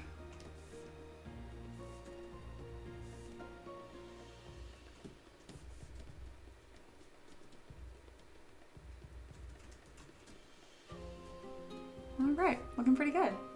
Anna's here. Hello, I now know that you are Steph. So welcome and thanks for you and your husband joining Discord. Excited to have you guys around. She says, oh, I love this little dude. Also, thank you for being so awesome for my boyfriend yesterday. He also joined the community because of how great everybody was. I'm so glad. I'm very, very glad. Today we're sculpting a mantis shrimp, which is funny. Probably the most not high fantasy model I've made in a long time, but I am making it a little more fantastical and not focusing on it being terribly accurate. Proportions are accurate, but the secondary forms here, there's a lot going on the original model. And I could probably spend a week, honestly, getting this, if I was gonna make this perfectly accurate and like Smithsonian ready. All right, that looks good. That's looking much, much nicer.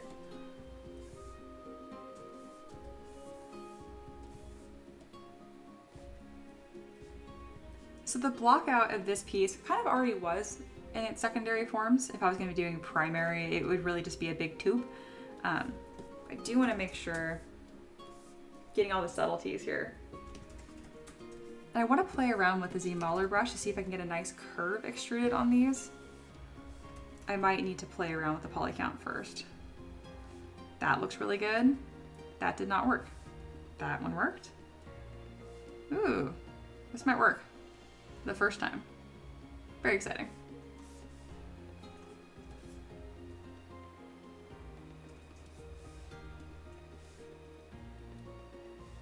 Some of them wrapped around nicer than others.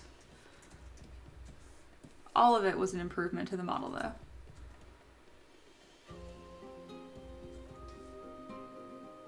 So what's interesting is these kind of have like a little notch towards the bottom and then they fan back up. Very similar to like the samurai armor I referenced earlier.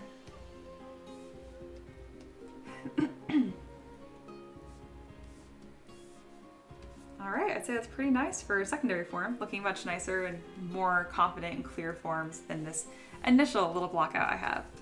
His legs don't fit on him anymore, but we're gonna fix that. I'm gonna throw a tube under here. Make it a darker red. Come on. There we go. So fun fact with ZBrush, if you have something that doesn't have poly paint specified, it just changes to whatever color you have hovered, which I find annoying. But it's also a good reminder of what I do and I do not have poly painted. All right, so I'm just kind of throwing this sphere under here. This is partly for structural integrity, but also to have something to connect the legs to and then not have to worry about 3D printing, because I don't want there to be big gaps down here. All right, now we have a nice area for our legs to connect to. Gosh, he's looking really fancy. I was worried that I wasn't being super careful with the accuracy on this and that it would hurt it, but it looks like I did a good job focusing on what forms matter the most, and that is showing. This is definitely reading very clearly as a shrimp. So I'm glad to see that.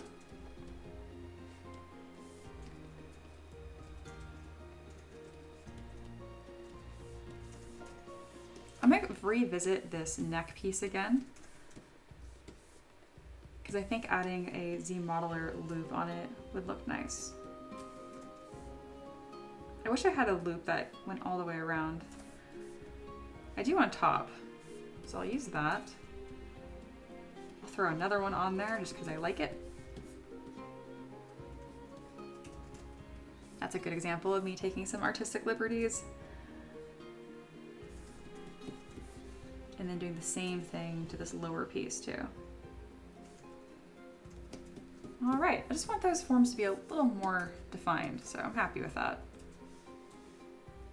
And then if I subdivide, get that nice smooth look. All right, I like it.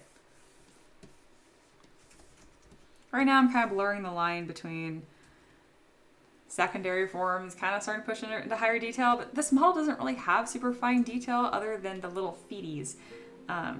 So it is what it is.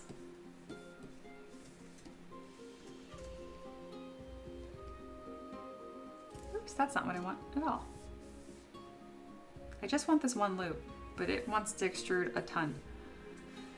All right, is it poly loop or can I do an edge loop instead? No, it's just poly loop. That's okay. I can just manually mask it. In order to manually mask with the Z modeler brush, all you have to do is hold down Alt and it will paint a line. Oh, I see why it's not connecting anymore. I forgot I made this one piece. There we go. Gives me a little bit more control. There we are. And now I'm going to extrude a line right here by doing Q Mesh, Poly Loop Island. And now you'll see it only extruded the section that I had just masked. We're going to go back to Poly Loop and I'm going to try to get a more clear eyeball. It really wants to just extrude the entire thing, and that has to do with the way that I constructed this mesh. That's okay. I can just paint the mask on myself.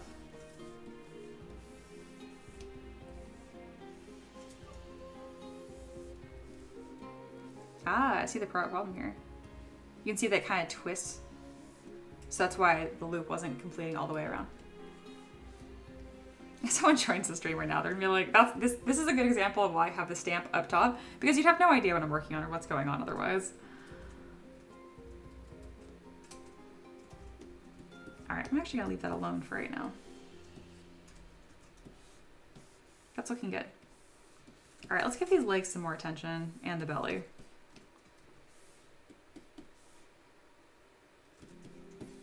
For the belly, I think I'm just gonna throw on some quick loops, because this isn't really gonna be a focal point of the model by any means, it's just the underside. I still like having some texture on here.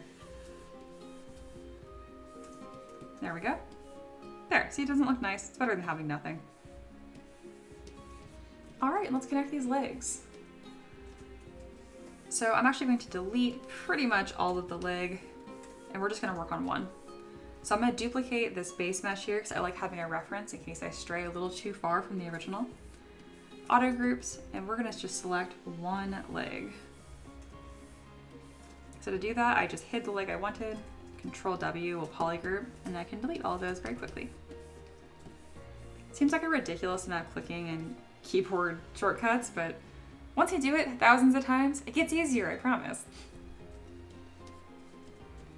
All right, looking at my reference here, and I like the illustrative reference I have a little better, not just for an artistic reason, but it is a lot more 3D print friendly.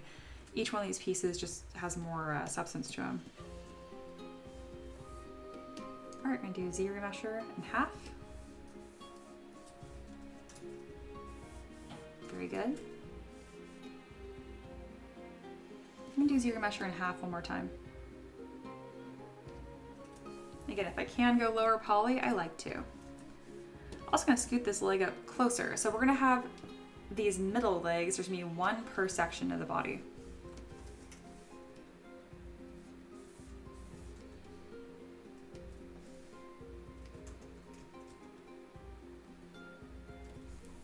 All right, we're gonna add a little bit more volume here. And then we're gonna tuck in this joint. There we are. All right, this bottom fan's gonna be a completely different texture than the rest of the leg. So I'm gonna split that off into its own piece. And now we're going to work on these. Looks good. I'm gonna mask just the top section and inflate it. Inflate is kind of doing the entire thing because it's so rounded on the edge, so I'll just go with standard brush instead to pull up that volume. There we go. You can see why I did that now, and that's to have a clear intersection of what this like a kind of little leg joint is. There we go. You can make this little knee joint smaller. And that's just for visual clarity. There we go. That's looking much more structured and interesting to look at. Now we're gonna do ZBrush and same, because I have a little bit of jaggedness on this edge and I wanna try and clean that up. There we go, it's looking nicer. Lovely. All right, I mentioned this is gonna be a totally different texture, and it's because it kind of has like a little feathery fan-like texture. My gut instinct is to just pull off little segments. So we're gonna see how far that gets me. We're gonna use Dynamesh here instead of ZBrush.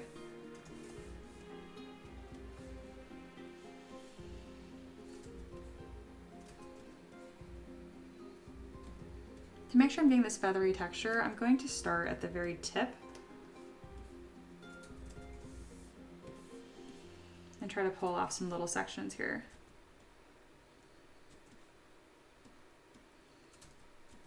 I'm kind of thinking of the same texture that I did on, I've done axolotls before, and they have this little like feathery tendrils off their face. That's kind of what I have in mind here. This is looking a little bit too much like fire. We're gonna just rough it up.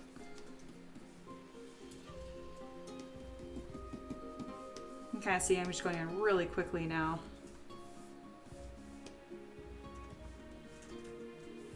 And do ZBrush in half to clean up that form a little bit. Again, it's not actually super feathery, but it does have that kind of form to it.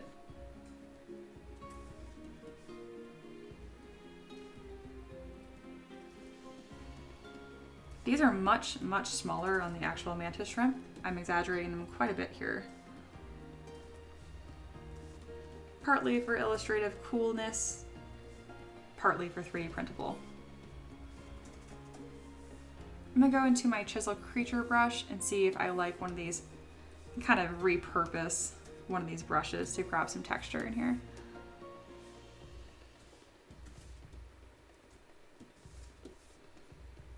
And this is just me experimenting to see if I can kind of find one that I like.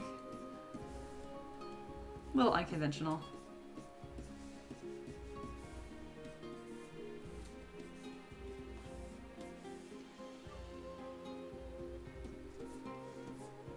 I do like that.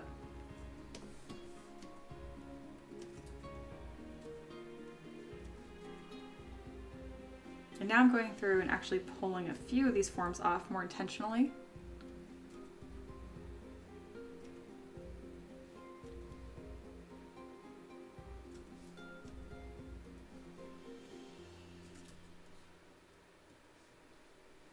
There we go. We're going to decimate this down to only like 2,000 points. And put some poly paint on there. All right, we have a little rough leg block out. Oh, looks like Ella's here with another fun fact. I love it. She says, another fun fact about mantis shrimps, and also all crustaceans, is that every appendage they have, including their little arms, antennae, are actually modified legs. Okay, cool, because that's how I constructed them. I literally took the antenna, it's the same piece, just over and over and over again. So it's fun that the way that I constructed them actually has some truth to it. Very cool. I mean, I totally knew that.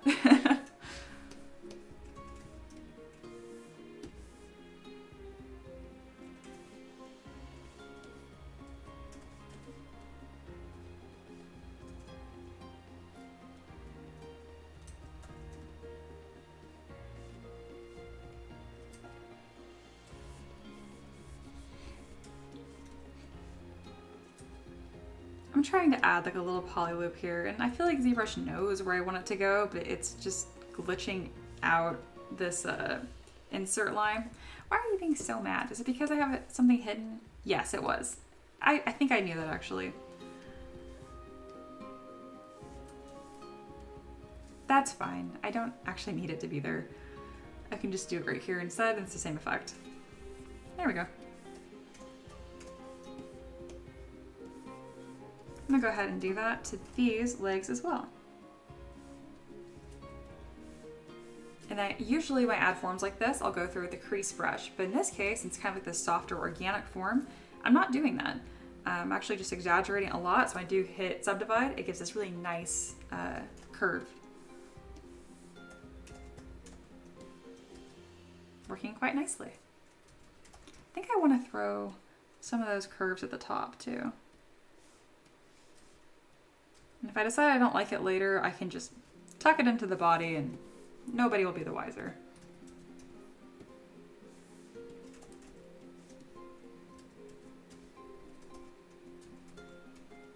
If you aren't using the crease brush to maintain these forms that you're adding in, I just recommend making them a little larger than you normally would, because they curve and they smooth off quite a bit.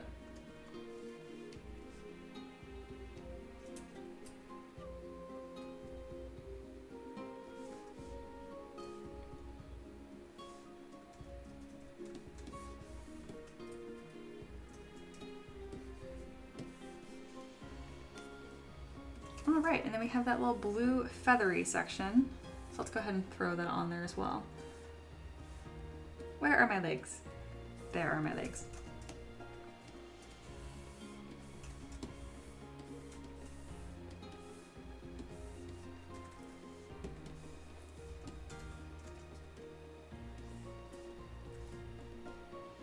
I originally made this section separate just for easy poly painting, but it's actually helping with construction as well.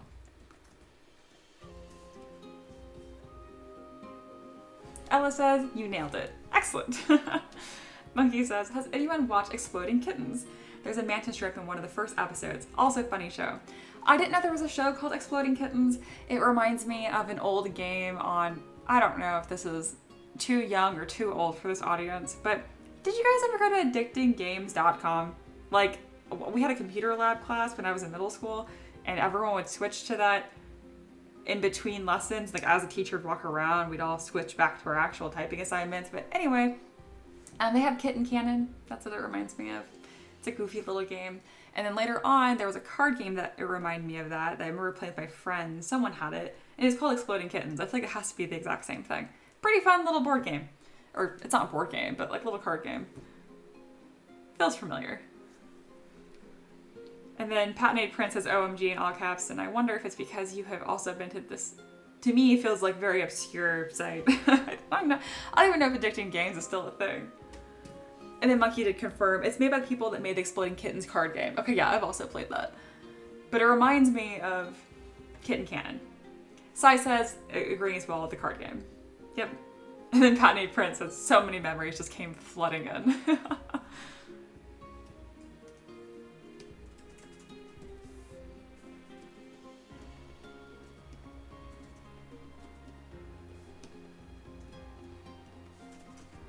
Gonna crack me up. People are just joining the stream and just like, she's sculpting a shrimp and we're talking about exploding kittens. I'm like, yes, that is what we do here.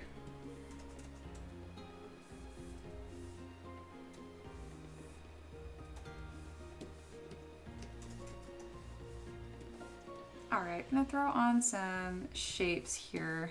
Just gonna grab something from the chisel brush that I feel like will be a good texture. Ooh, that little hook would have been nice to know of earlier. No matter.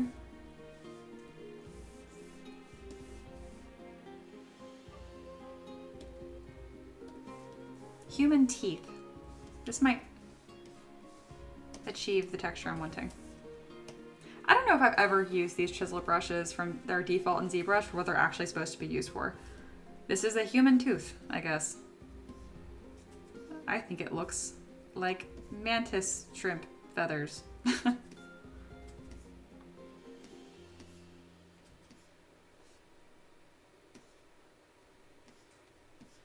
Whenever you're adding the same texture over and over again, other than having care in placement, I recommend that as you are moving up or down the form, you're either increasing or decreasing your forms. This will prevent your texture from looking really thick and just blanket it on. So as you can tell, as I worked up this form, I had them get, the human teeth brush get larger and larger. There we are. Monkey says, the show is funny as all get out. It's about God being sent back down to earth for being a negligent ruler, and he takes the form of a cat. Oh, that sounds like artistry. That sounds great.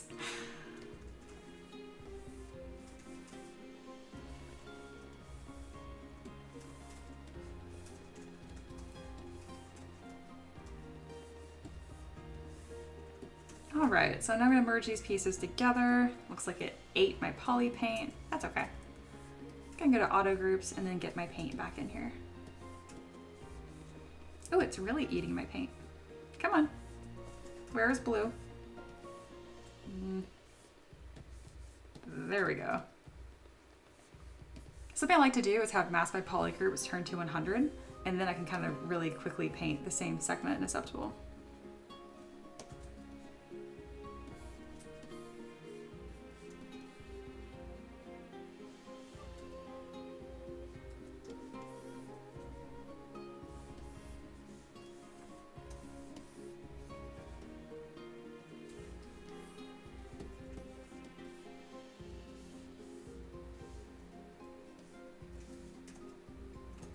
Oh, the mantis shrimp have a red trim on these shells, and I actually extruded them, so I'll be able to do a little fancy paint.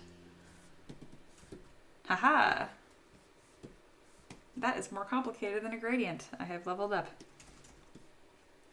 Only because it was built into the model and very easy to do. Alright, let's go ahead and duplicate this leg. I'm gonna pull up my reference that I blocked out. Oh, that's right, we're doing one leg per section.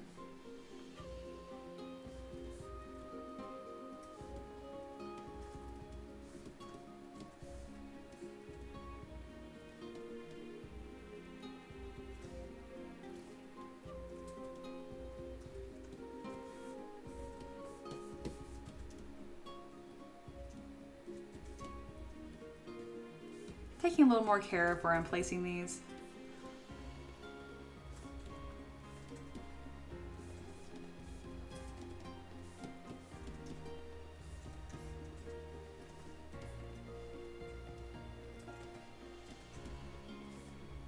There we go, we got a bunch of little leggies now. Gonna go ahead and mirror and weld, and now we have lots of leggies. Very nice.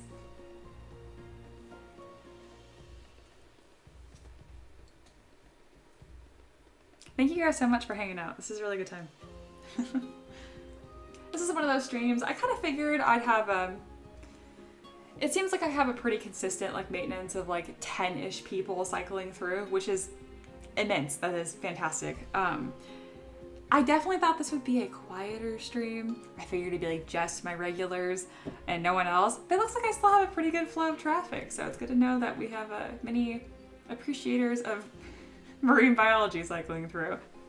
Again, for my lurkers, I do tabletop minis, like, you know, Dungeons & Dragons, Pathfinder, Gloomhaven, all that kind of good stuff.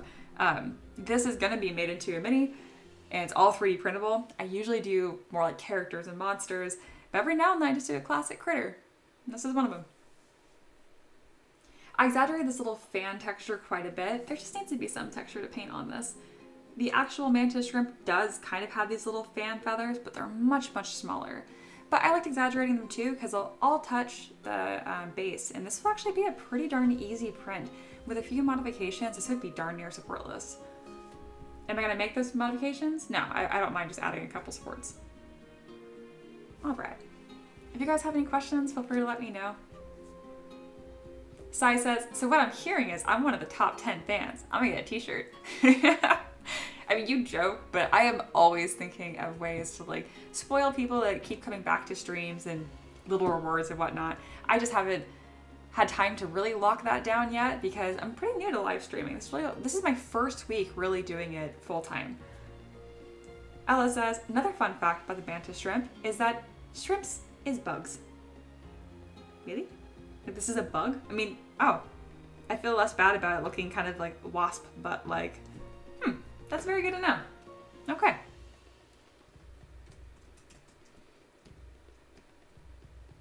Oh, and again, for my lurkers, if you're not familiar with me and you're like, what exactly do you do? Like you say you do this full time. I do.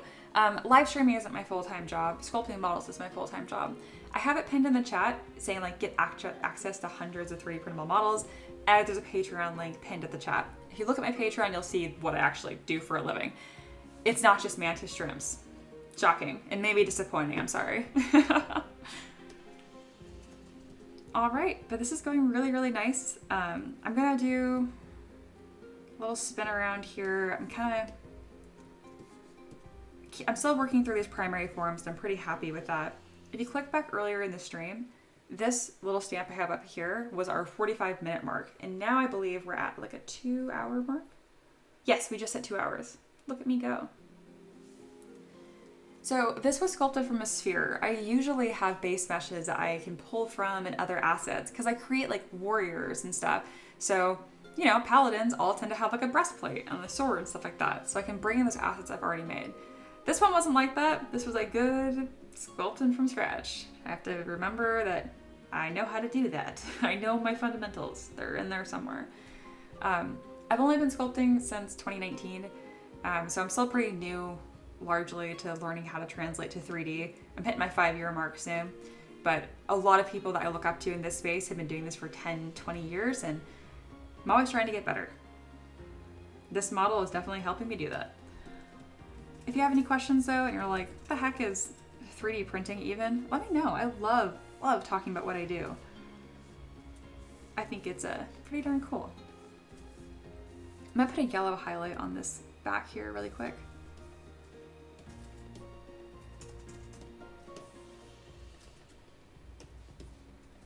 That's kind of a little bit, that's my little welcome spiel over because I saw there was a little influx of new people in the stream, so I definitely wanted to let you guys know what the heck is going on. There we go.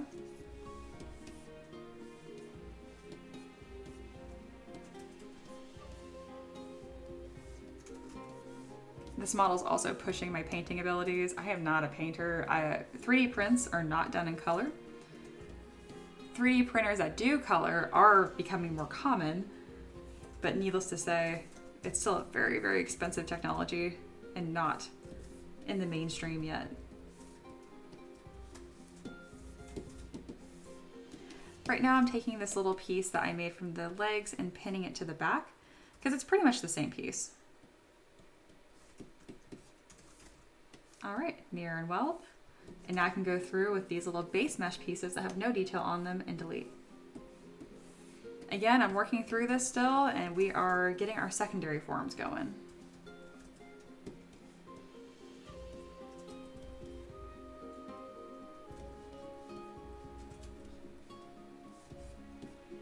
These little scales right here and this human teeth brush that I use in ZBrush definitely is more on like tertiary forms, but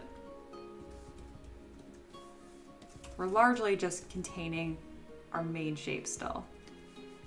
The only thing that's low poly really is just this little butt piece, which I actually have the fewest references for. I also don't get as many helpful references as you think when I Google peacock mantis shrimp butt. Google is like, what? Taylor says, his back would look great with the shiny iridescent material. It really would. Or translucent, yeah. Let's see, Monkey says, fun fact, shrimps are the cockroaches of the sea. Yeah, seriously. Ella elaborated, saying they're in the phylum Arthropoda, which includes insects, arachnids, segmented worms, and crustaceans. Anything segmented, really. Very interesting.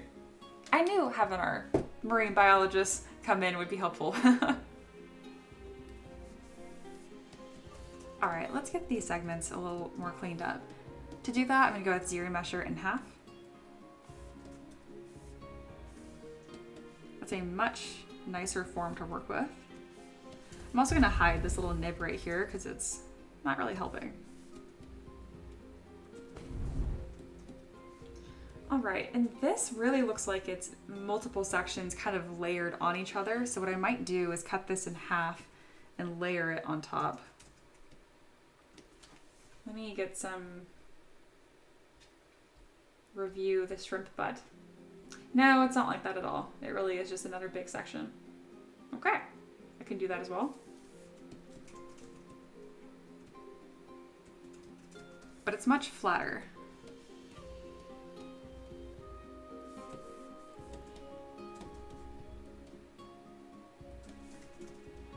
It really is just a continuation of this back. In my head, they're supposed to be a lot different, but looking at my references, that is not the case.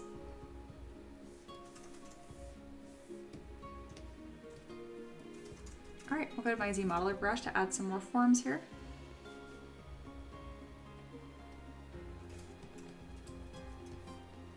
Maybe a little more detail, just like that. And copy and paste.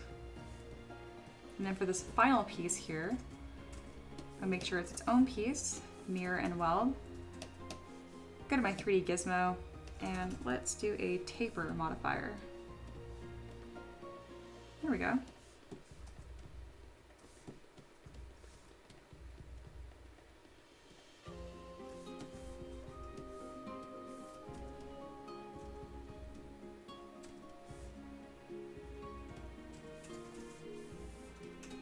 And then it kind of just has these two segments right here. This whole thing needs to be turned down a bit more. So let's go ahead and do that.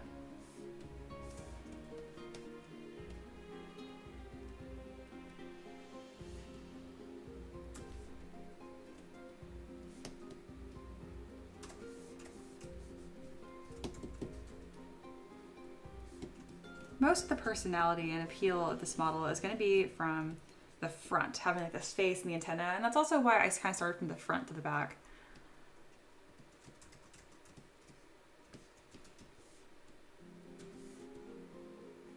Looks good. I do think I need some of the segments of the legs to bridge that gap. So I'm gonna go ahead and duplicate this, auto groups, and grab these segments. Let's see if I can make this work.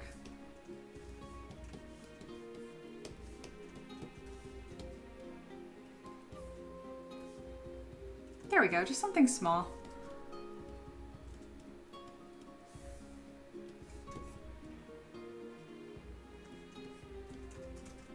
Very cool.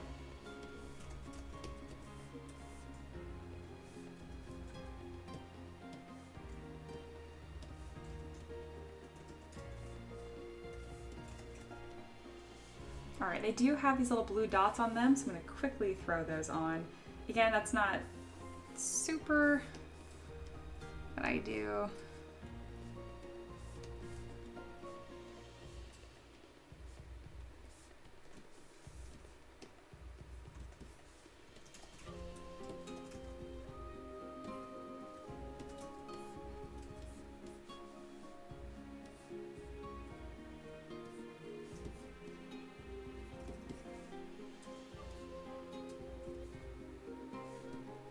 All right, this is looking pretty darn nice. This is gonna be finished sooner than later. All right, let's see what pieces I have hidden still, because these are probably going to be base mesh pieces I no longer need, like these little fans. So I'm gonna go ahead and go through any of these hidden meshes I no longer need. All right, that's all cleaned up. We're at 500,000 points now.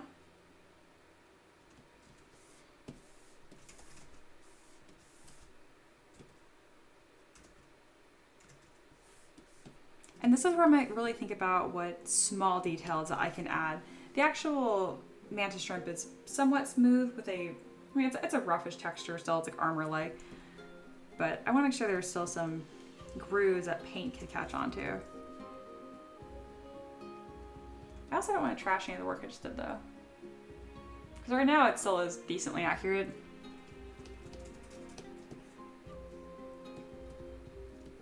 Alright, let's make this really big. Put a fun render on there. There we go. Ella says, I feel like it'd be kind of fun if those little spots were raised on the model. I agree. Some of them don't have it. So here are the references that I have, and you can kind of see the artistic liberties I took. So this is the mantis shrimp, and this is an illustration of the mantis shrimp. I really like this one, so I've been following this one more closely. But again, I didn't put these little fans on the front of it. He has so many little arms, guys. It's another close-up of the head. You can see like this close-up of the head and this one are quite different still. I don't know if they really can just rotate their eyeballs that far on their head, or if those are like different subspecies of the same thing. I also found this sketch, which I thought was pretty helpful. Overall, we have all of our main components here.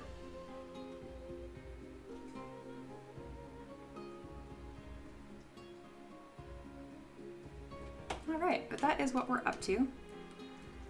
Now it's time to push this model a little bit further, and that's where I'm trying to really think. I agree with what you said, Ella, about having these raised. I know there's a lot of chisel brushes I can use, just kind of throw on there to add that one more, it needs one more layer of detail. It could even just be like a little scale. I think Sai asked earlier, like, oh, like when do you add in or increase your poly count? This is the time.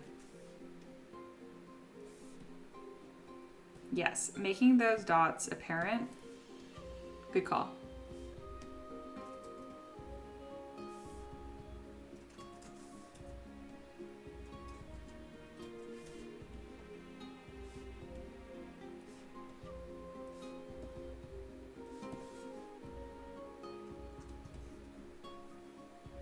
Ella says, I think that'd be cute to make as a texture.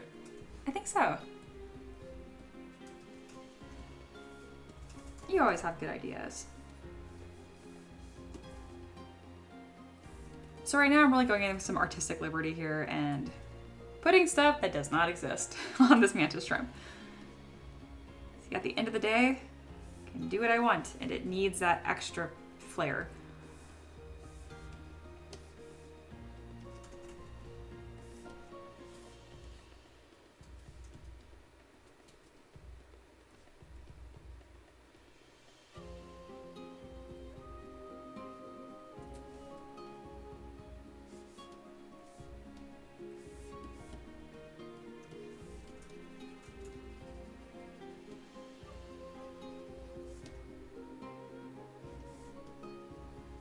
So this deformation on the back happened because I didn't have back face mask turned on. But rather than redoing it, all I did was come over here and smooth it out. I kind of like that. It reminds me of like little barnacles in his joints. And I want to be very careful about the texture I add to the back here. I do want some roughness. This is actually supposed to be an animal nose. Again, I never use these chisel brushes for what they're actually labeled as.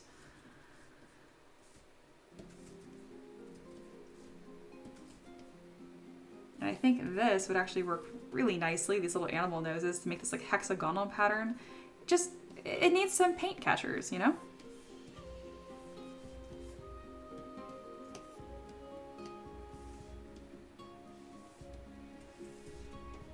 So right now it's kind of up to me on how I'm going to stagger this pattern. I think this is specifically supposed to be a rabbit nose.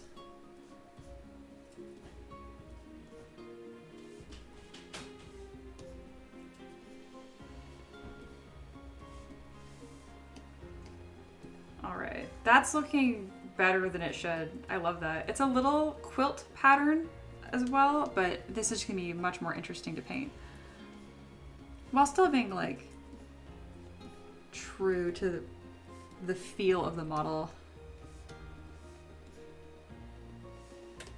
I'm avoiding this middle area because I'm gonna come back and do it out of symmetry.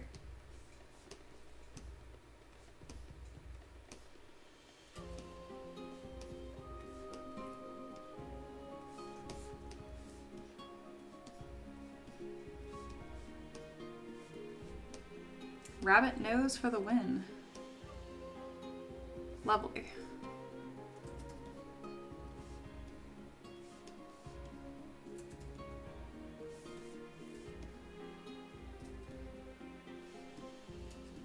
So again, I'm doing this middle section out of symmetry, and it's to prevent any clipping or funny business. All right, we now have some nice texture on the back there. It's very, very faint, and it's not going to be super prominent on a 3D print, but it is going to have a little difference. Ella says, can I make a little anatomy suggestion? You are welcome to. Doesn't mean I'll take it, but you're always welcome to make it.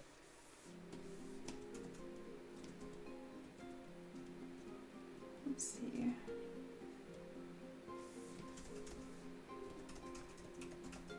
And I would definitely be remiss to not hear what you have to say, because one, you're a good friend of mine, and two, you have some actual education on this topic, which is awesome.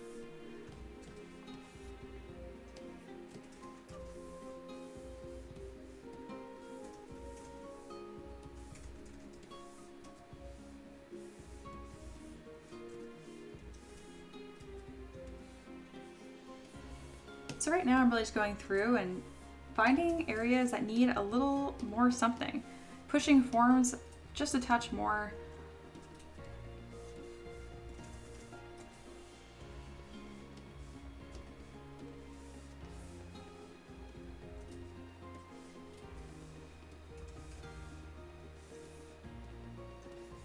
All right, this transition from the head to this back plate is fine, but it needs a little more. And then you mentioned they got a few more little pinches on her back, and that is their little lobster tail that helps them swim. They've also got some funny little dog ear looking pinches on their head. Oh yeah, I noticed on the front, they got like 2 big loops. It's very similar to these little patterns I made here. As far as this funny little butt, oh my goodness, oh, it's lobster tail like fanned. Oh, okay. Right. I'm thinking, I know what that is. I know what you're talking about.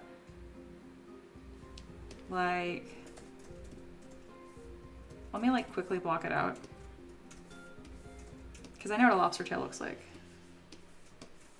Or I think I do.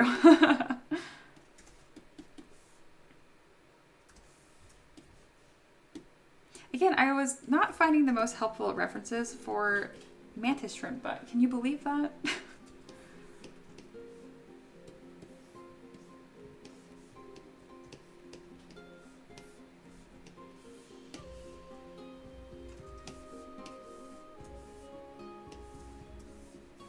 Let me get this in really quick.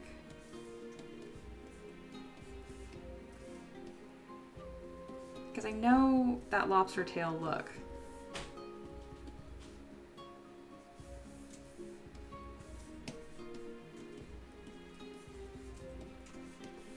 ZBrush does not want this to be rounded, but I will make it rounded. Come on. There you go.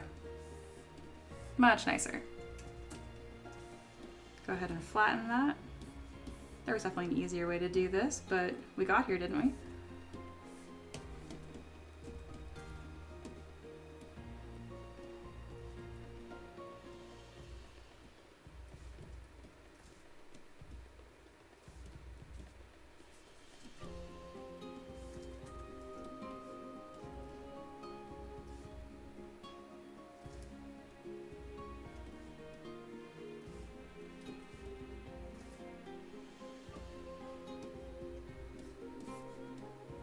But yeah, it looks something kind of like this. I'm about to mirror it. I can actually look at a reference for a lobster tail. There, something kind of like that. Regardless of whether or not that's exactly what you meant, I think this looks better than having nothing there. I think fan butt is a win. Good one.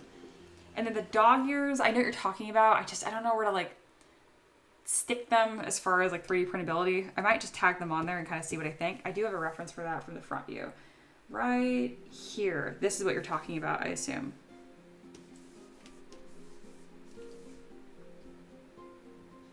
Really cool little dudes. Lots of pieces.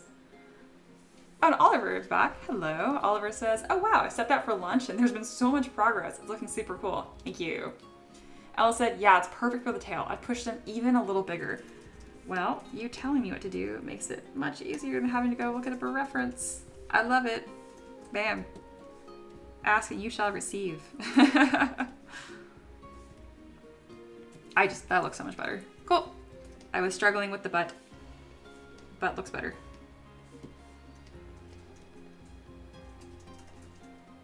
Fantastic suggestion. And accurate.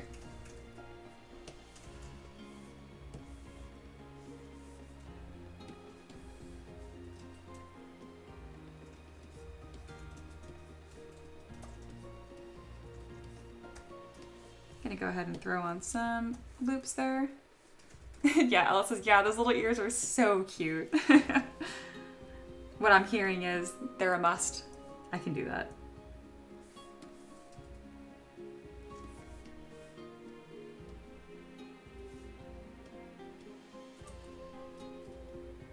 You've been very helpful.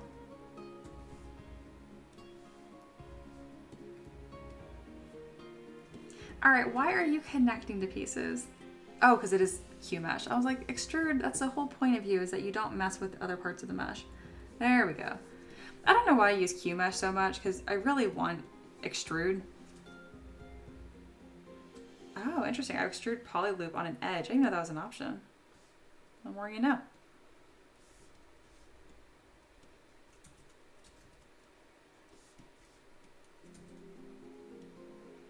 There we go, and I'm gonna go to auto group so I can tuck in any of this odd clipping I have going on. There we are. That's looking much nicer. Oh my goodness, he does need a little fan butt. Thank you, thank you. Looking good. Ella says, happy to offer support on all butt related issues. Thank you so much. Hey honey, how's it going? Going good. Heading to the store. Oh, awesome, thank you. That was Ricky, the other part of M3DM. He's head of the store to buy groceries because tonight I'm making potato soup. I make this really mean potato soup. It is so freaking good. All right, well, this is looking pretty darn good. Not bad for a couple hours. All right, and then we have to do the ears. They're just so ridiculous. Like, this thing already doesn't look real.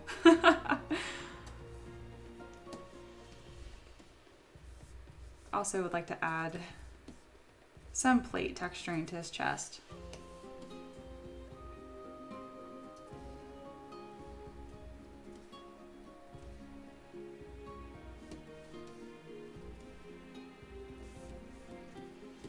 That did a lot of poly paint, but not a lot of texture. Let's chill out the poly paint and increase the Z intensity. There we go. You can also increase the focal shift so it's a bit of a smoother blend.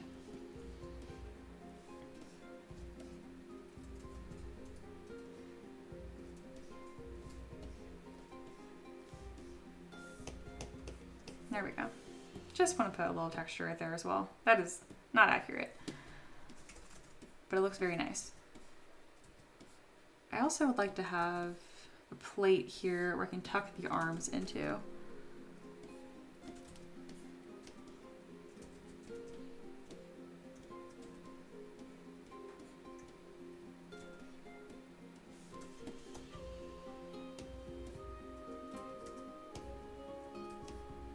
There we are. Oh, it didn't go on both sides. Let's go ahead and do mirror and weld. So I have it on both. There we go. Very nice. I'm gonna do the same treatment by his head. And I'm not forgetting about the dog ears. There's just so many little parts of this model that I can keep adding to.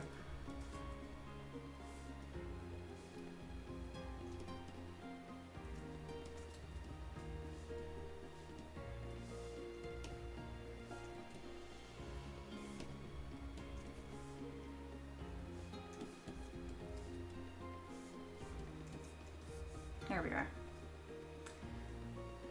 Taylor says, this is impressive. Thank you. Monkey says, I just made chicken corn chowder last night. Ooh, that sounds fantastic. And Taylor asks, have you ever thought about sculpting architectural flourishes, like Baroque floral details, swirls and flowers and grapes and things like that? I haven't, but it sounds relaxing. It sounds like a good time. I think I'd be good at it. I like me a good swirl. Monkey says, quick trivia, does anyone know what 2 ingredients make a chowder? I do not. I assume it's milk and potatoes? That's some of the main ingredients in my clam chowder I make. Ella says, I kind of feel like on this guy, more is more for textures, right? I just keep putting more on and it looks better. All right, let's get those really funny dog ears going.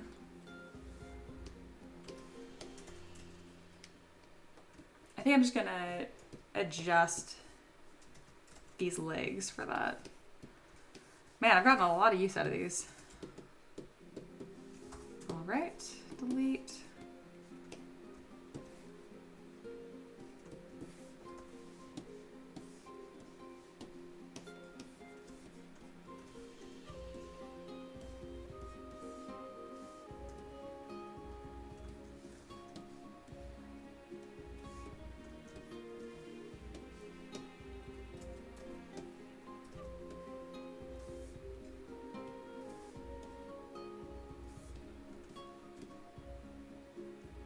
These are so silly. Oh my goodness, this guy doesn't look real.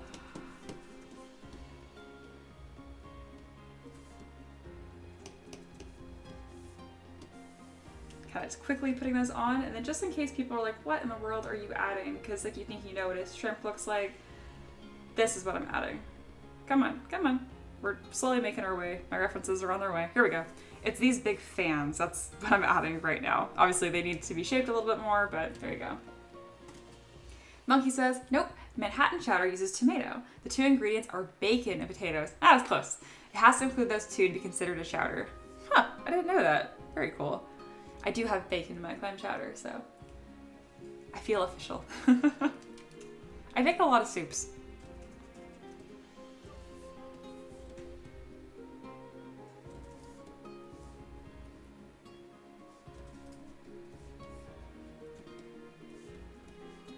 Oops, I had symmetry turned off. All right, so these tuck underneath those antennae. I can move these up to make a little more room for myself. There we go. And then these need to be much rounder. Oh my God, it's ridiculous. Cute, cute.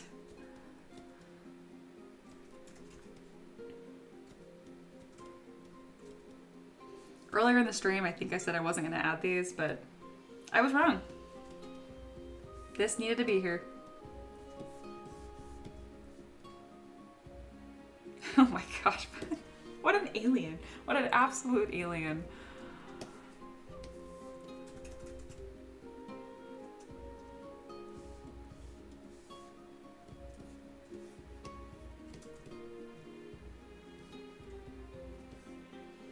All right. Looking pretty darn good.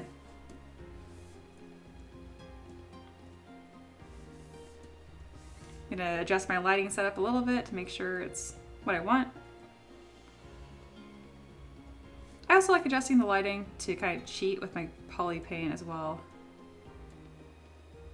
I usually do a warm light, but maybe I'll see what a green looks like here. Yeah, that looks good.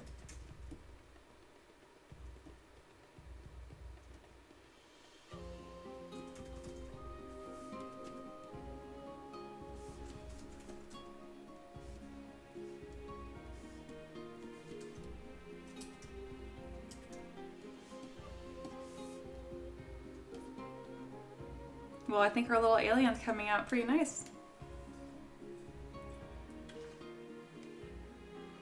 Also, because these antennae are flipped upwards, I think I'm gonna actually go a step further and add another detail that I know would make this more accurate. These actually split off into 2 pieces, so let's go ahead and do that. We got 1 piece.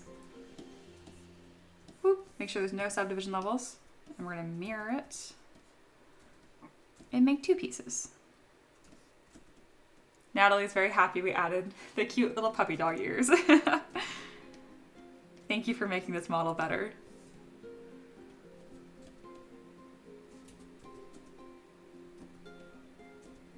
All right, he's now got his funny little pinchers as well. Oh my goodness. Ridiculous.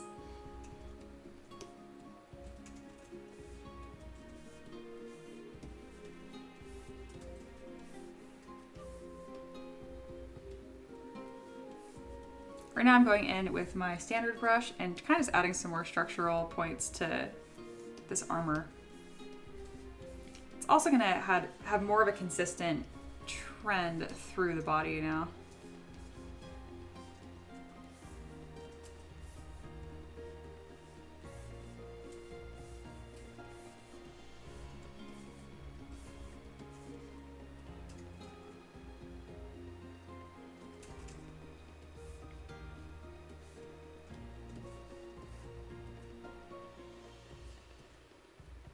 Well, I'm really glad that you guys encouraged me to poly paint because this model wouldn't look nearly as good without poly paint. Still pretty cool, but poly paint definitely helps a lot. This will definitely need a elliptical base. Right now I'm kind of just spinning it around, seeing if there's anything else I want to add to this.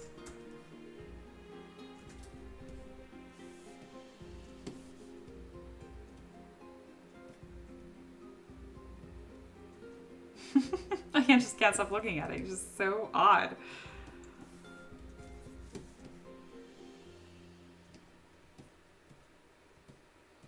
All right, this is a good time to look up if you've been kind of doing your own thing for a bit here. I'm pretty much done with all my secondary and some tertiary forms here. At this upper left was our 45-minute mark. And now we are at 2.5 hours. So, wow, this guy is cool. I kind of want to paint this now. At first I was like, yeah, I'll do this as like a fun request, you know. I love doing Patreon requests. And it's pretty rare that I say no to them unless it's like IP that I obviously don't do. Occasionally I get, if someone will join my Patreon and be like, hey, can I get a Star Wars figure? And I'm like, that's not what I do. But yeah, I'm pretty happy with this. What a cool request. Let me put a render up on here. I'm also amazed at how fast this came together. I was really in the zone today. I kind of like prepared myself too. I have a lot of really solid references for this, and I knew this would be kind of an intense model, doing it completely from scratch. And I think doing the magical pangolin from 2 weeks ago gave me some confidence, and it shows. Wow, this is really cool. I'm definitely gonna send a picture of this to my dad. He's gonna get a kick out of this.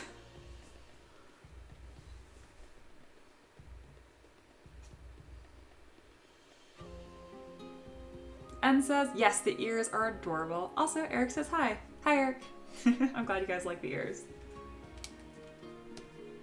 I'm gonna make this render even larger. And yeah, if you guys have any questions, or now would be a good time to ask him. I'm probably gonna take another little couple-minute break, and then I'm gonna move on to getting this post-processed and sharing this file with you guys. As a thank you, for joining the stream and hanging out, I give this 3D printable model away for free only on stream. So if you're watching this in the future, the file does not exist anymore. On stream for free. Gosh, I keep hiccuping. Excuse me. But if you go to my Patreon, I'll have this model plus almost 900 other ones. No exaggeration there. For you to enjoy in 3D print. I have that Patreon linked in the chat, but if you want to search it yourself, if you just Google M3DM, which is short for Mia's 3D models, you'll find me. Monkey says, it needs a pirate hat. It might. It might need a pirate hat. I'm definitely going to save this ZPR because there's a lot of assets here that I might want to use for future aquatic creature creation. Wow, what a whirlwind. This stream was wild as far as like how quickly this all came together. This will be a really, really good one to send to my students because my students always get hung up on the block out to secondary form. They do a pretty good job with the rough block out, like putting in primitive shapes like spheres, cubes, that kind of stuff. They even do pretty good at like roughing out the proportions. But when it comes to taking that next step, that's usually where a lot of people get really hung up. And because it becomes a big game to spot the difference. Pat says, so cool. Thank you. Also, I appreciate you hanging out live. How cool is that?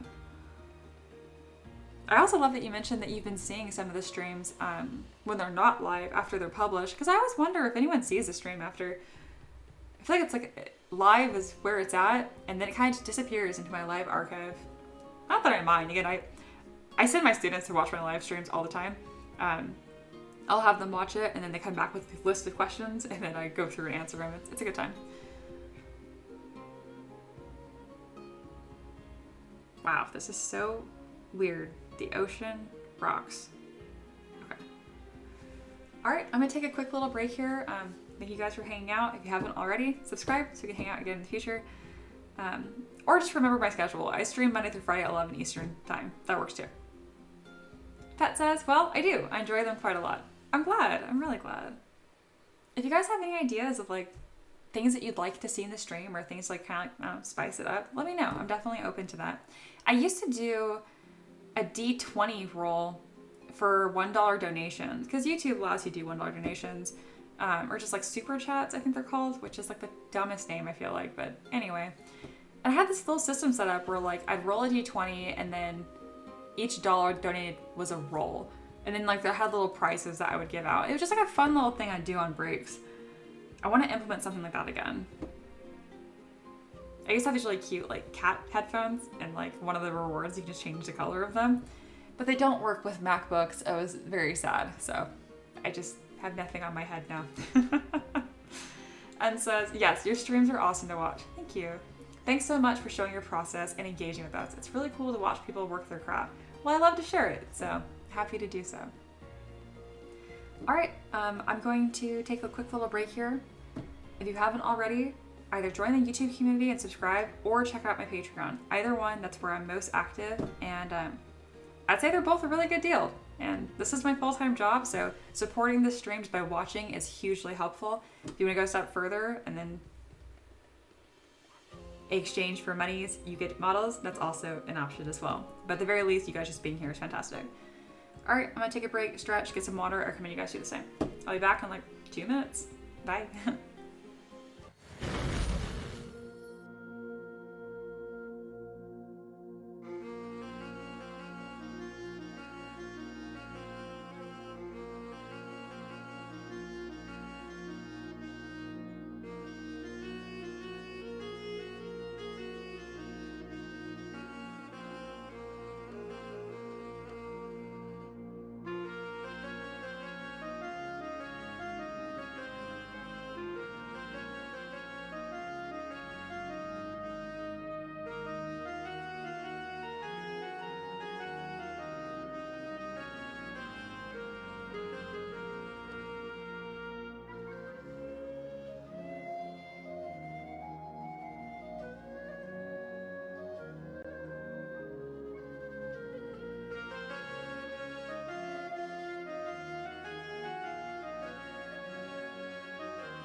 I'm back. Had another good stretch, got some more water, and I think this is the final stretch of the stream, guys. So I'll get this all buttoned up and then share that file with y'all for free. If you're watching in the future and you missed it, don't worry. I have a smoking deal on Patreon. You can get this model plus 800, almost 900 others for, oh goodness, I don't know what it comes out to, but it'd be like fractions of a cent. But anyway, let's get this all wrapped up. Oh, I see Xander is here. Hello, Emperor Xander. Xander has been around for a long time, since I just started doing art. Goodness, I think you're one of the very first people that ever commissioned me. Thank you for that. It's always good to see your name pop up. All right, let's get this all buttoned up. I'm trying to pre-process let's see if it works. And I'm gonna pre-process current. We're currently at 2.3 million points. Let's see if I can bring that down. 20%? I think so. Let's try it.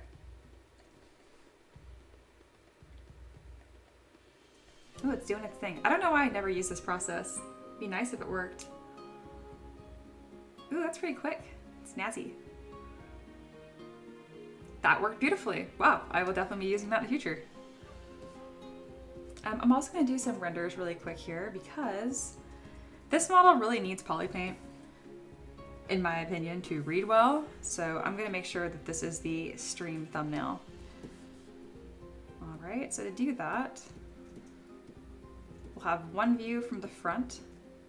Gosh, it's like hard to tell what is a recognizable face?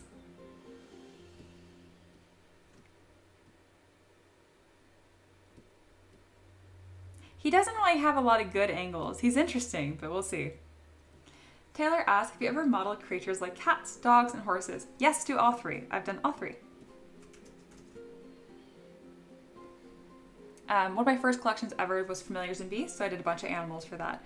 Obviously, in recent years, I have improved immensely, so those models are a bit more detailed and fancy.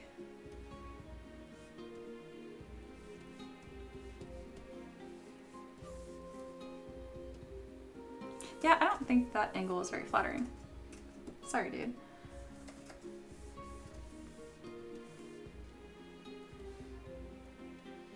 So I have my Patreon library split up into categories. I have like a character catalog, a bestiary, and then scatter terrain. And so within that bestiary, I have a whole section that's just beast.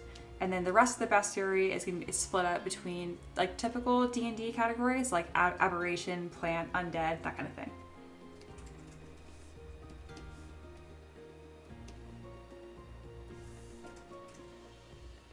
Here, let me help y'all out, because again, as cool as Patreon is, it's not easy to see everything that I've created.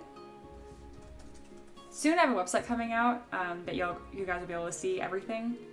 Even without having to pay for it, you'll be able to just like scroll and browse. Here is a link to my mini factory. You guys can see all my models here and the types of models that I do. There's 880 on this store. So there's a good place for you guys to browse and kind of get more of a grasp of the scope of models that I do. Very good question.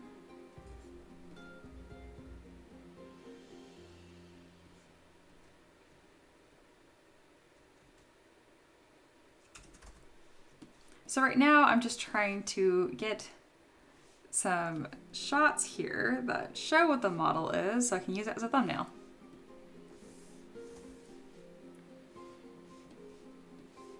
Because it's a little complicated, a little bit of an odd one. My usual formula that I use for this is not working.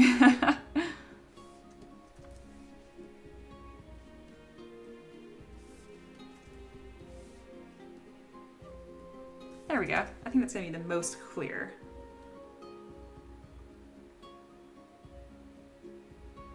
There we go. I like how the colors came out. Very glowing. All right, I'm gonna go ahead and screenshot that. Gonna be sending that picture to my dad. Sai says, wow, that's a lot of minis to print. Yep, I'm very proud of it.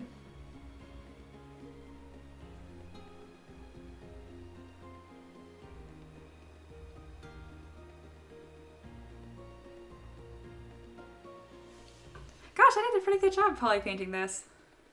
I'm proud of myself. I'm much more calm this stream too. When I did that other one from scratch, the Magical Penguin, like, again, I hadn't streamed in so long, and it's nerve-wracking to try to do your best live, especially when like, you're really putting your skills to the test.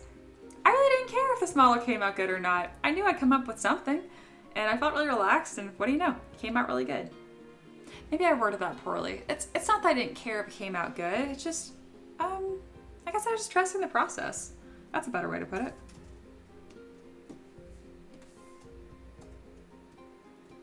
All right. I do want to add somewhat of a pose to this model. It's really just going to be curving him, like his spine a little bit.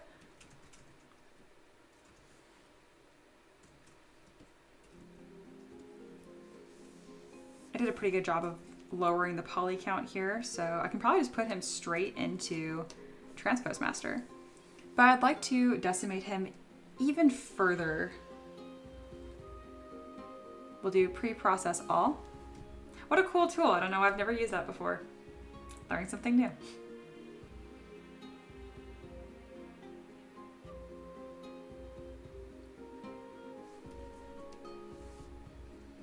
And I can decimate current another 20%. I think I know how this math is working. Xander says, so I noticed you use realistic scale over heroic scale. Any reason or just how I did it? Yeah, it's pretty much just a stylistic thing. It's just kind of what I prefer. I feel like I decimated a little too far. But I can go back on specific pieces and undo just those pieces. I like that a lot. Nice. So from 400,000 points all the way down to 137,000 points. Wow, that actually worked really well. Cool. I'm using that feature a lot in the future. All right, Transpose Master. I also like to provide my models with a no-base version, so that way people can scale them however they like. Obviously, that doesn't change the proportions to the face. I mean, that's probably why I don't do heroic scale, because when you scale up a heroic scale model, so they have like bigger eyes, bigger head, they come out looking a little more dwarf-looking in proportions, I guess. And it's not the elegant look that I'm going for most of the time.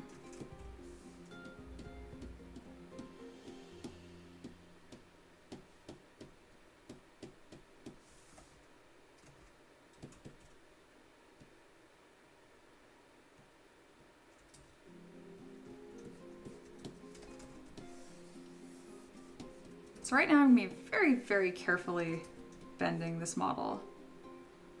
I need to be careful because this is so... A lot of these pieces are really rigid. I'm thinking how to do this best. Let's see. Taylor says, I find it difficult to do my very best with people watching my stream because the very best usually comes out of tedious work, which could be boring to an audience. It could be boring, but it might also be relaxing, honestly. I'm surprised at how bad I am at gauging what the audience is thinking. Like, I can tell you guys aren't having a bad time, but I definitely find certain things boring that you guys find really interesting. I find tedious work kind of inspiring too. Sometimes I get a little rushy, so it's nice to see someone just take their time and trust the process.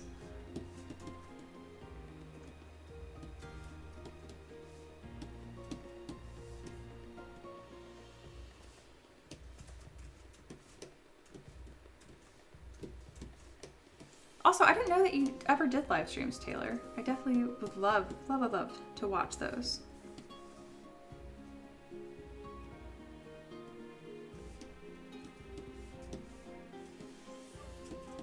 So yeah, just a little pose goes a long way here. Oh, okay, the dog ears are so cute. Wow. I also like that I'm able to make a lot of these little limbs touch each other, so it's just making it a little more structurally sound. This is really cool. Ella said, it just occurred to me a few weeks ago that it would be good to include hex faces in models, because some people swear by hex grid superiority. That's true. That's very true. I kind of just call it a day by providing a no-base version, and I'm like, go nuts. Do whatever you want with it. You can rescale it, you can put a new base on it, you can put no base on it.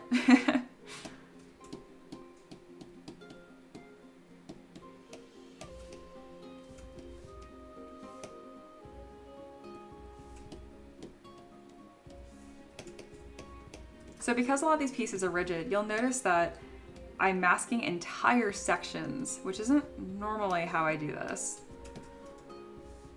Usually it's a lot of like careful masking. Okay, I'm trying to select the undercarriage mesh, but it's so low poly that it doesn't want me to select it. Come on, click. How is that not working? My pointer is here and it's like, do you want the leg? I'm like, no, I do not want the leg. I want whatever. It's fine. I'll just smush it over later. I can just take this, boom, fixed. All right, here's a nice little curve going.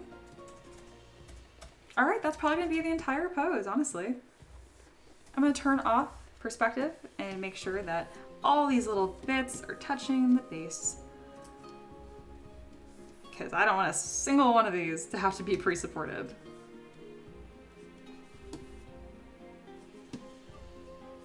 So right now, it's just gonna be a lot of nudging with the move brush. And I'm doing it from this side first, and then I'll flip over and go to the other side.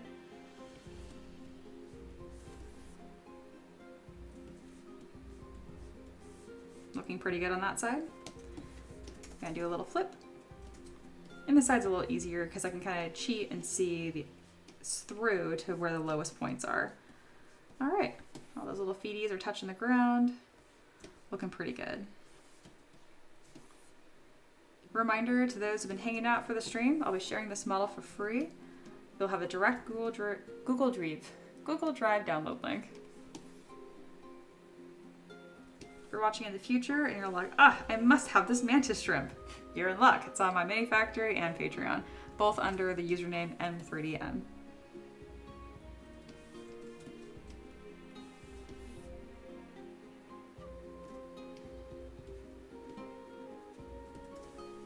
All right, looks pretty good.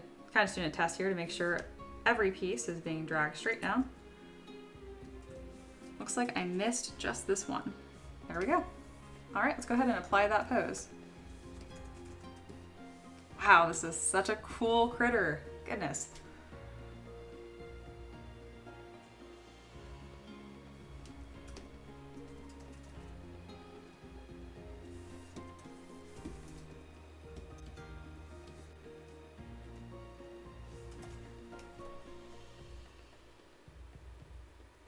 I'm very proud of this model.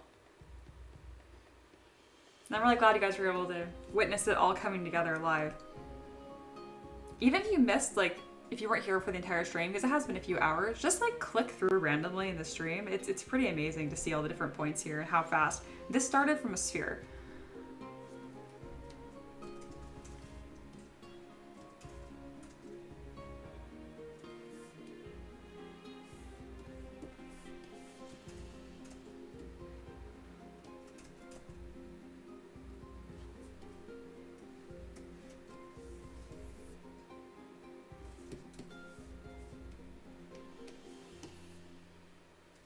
And usually I have some pre-made brushes I either purchased or made myself that I use.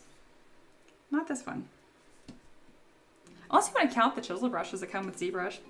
You can totally count that. I used the rabbit nose to texture the back.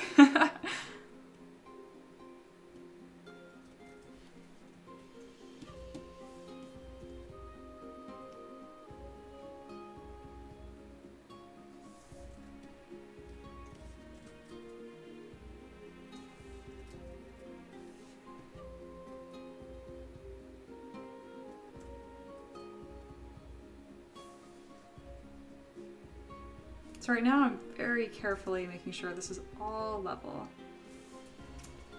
Making sure every piece is shortening just a tiny bit.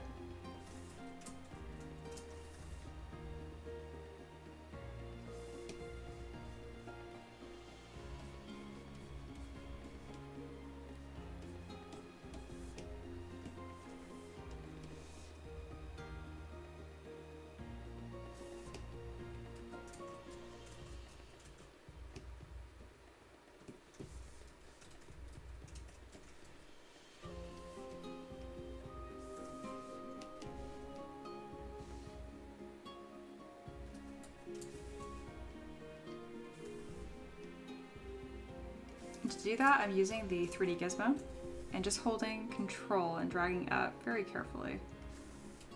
I still haven't done all my remeshing that I'm gonna do. But starting with everything flat, it's a nice start. All right, and then I look from the center here, and I'm gonna drag some of these legs around.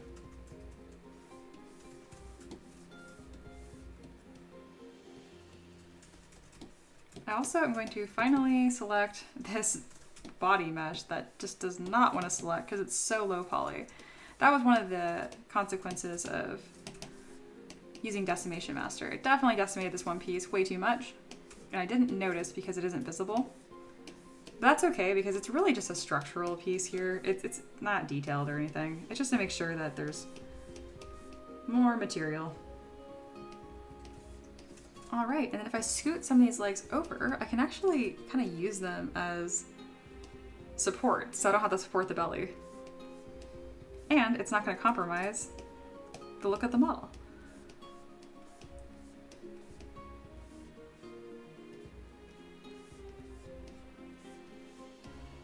Pretty clever. This model is surprisingly darn near supportless. It wouldn't be very happy on like an FDM printer because some of these pieces are really, like, look how tiny these little tendrils are. I am going to thicken them up quite a bit right now though, so they will be viable on all kinds of printers.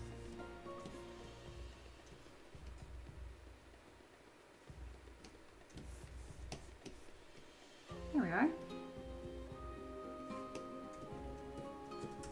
Looking really nice.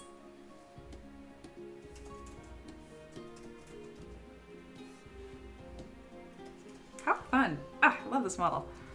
All right, well, we're done with poly paint, sadly.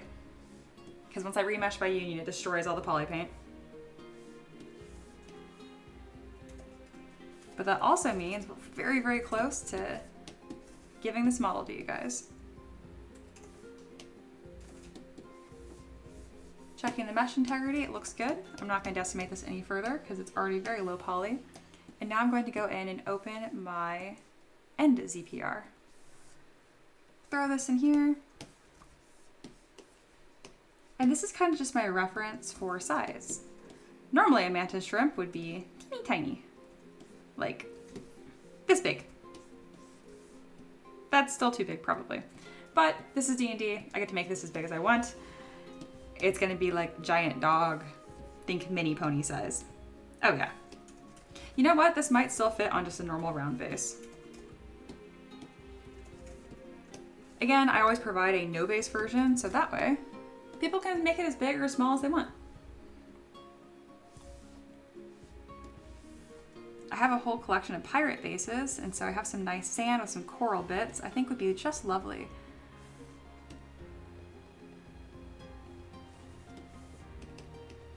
There we go. How nice is that?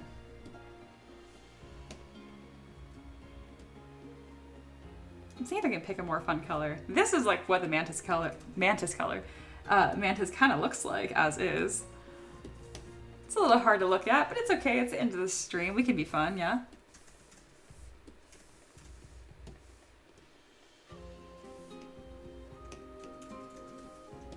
I think I'm gonna throw the coral pieces behind the shrimp. Oh my goodness, this is like making my eyes sting. Oh, why are we all crooked? Spin, there we go.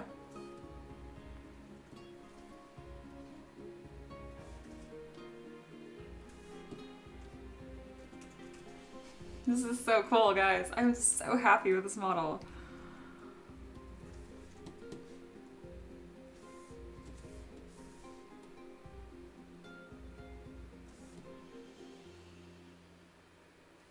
All right, now it's very important that I make sure that all of his little feet touch the base. And there's two ways I can do that. I can make him smaller, or I can adjust the base. All right. Looks like everything's touching as of right now.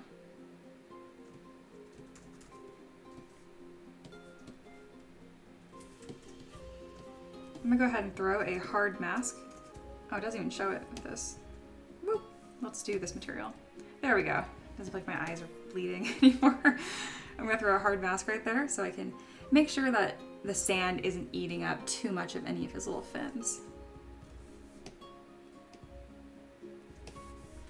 Doing a thorough check all the way around. I'm not worried about this being perfect because I pre-support and test print all my models myself. So if the model fails, I'll know. I will say that hasn't happened in a very long time. All right, looking really good.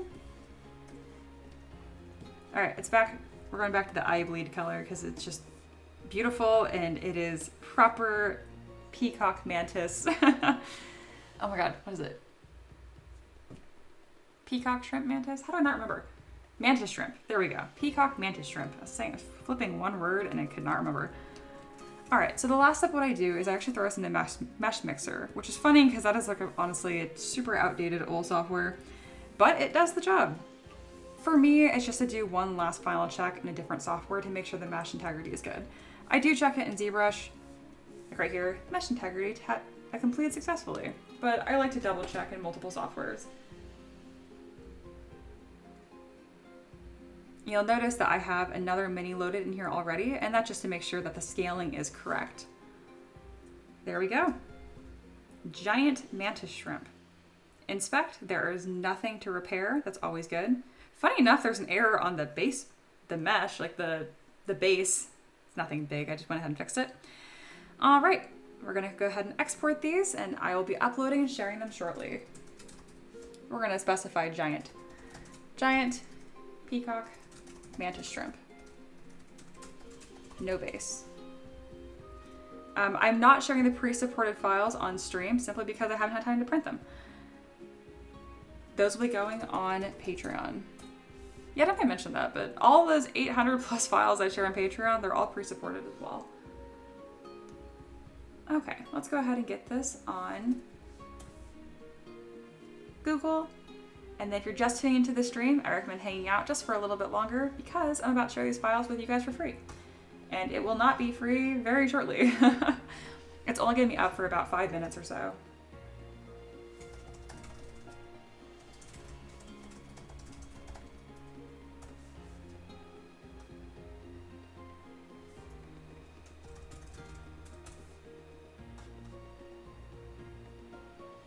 If you're watching in the future and you're like, darn, I must have this really cool match. Again, you know where to go.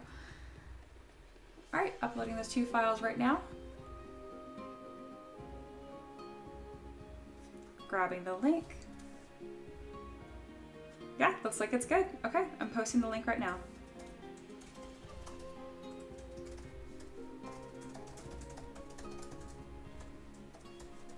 Thank you guys so much for supporting my stream.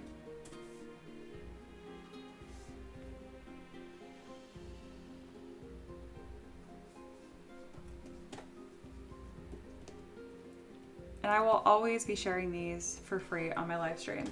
I was a little shy the first few times I did it because I don't want to, you know, piss off my Patreon supporters.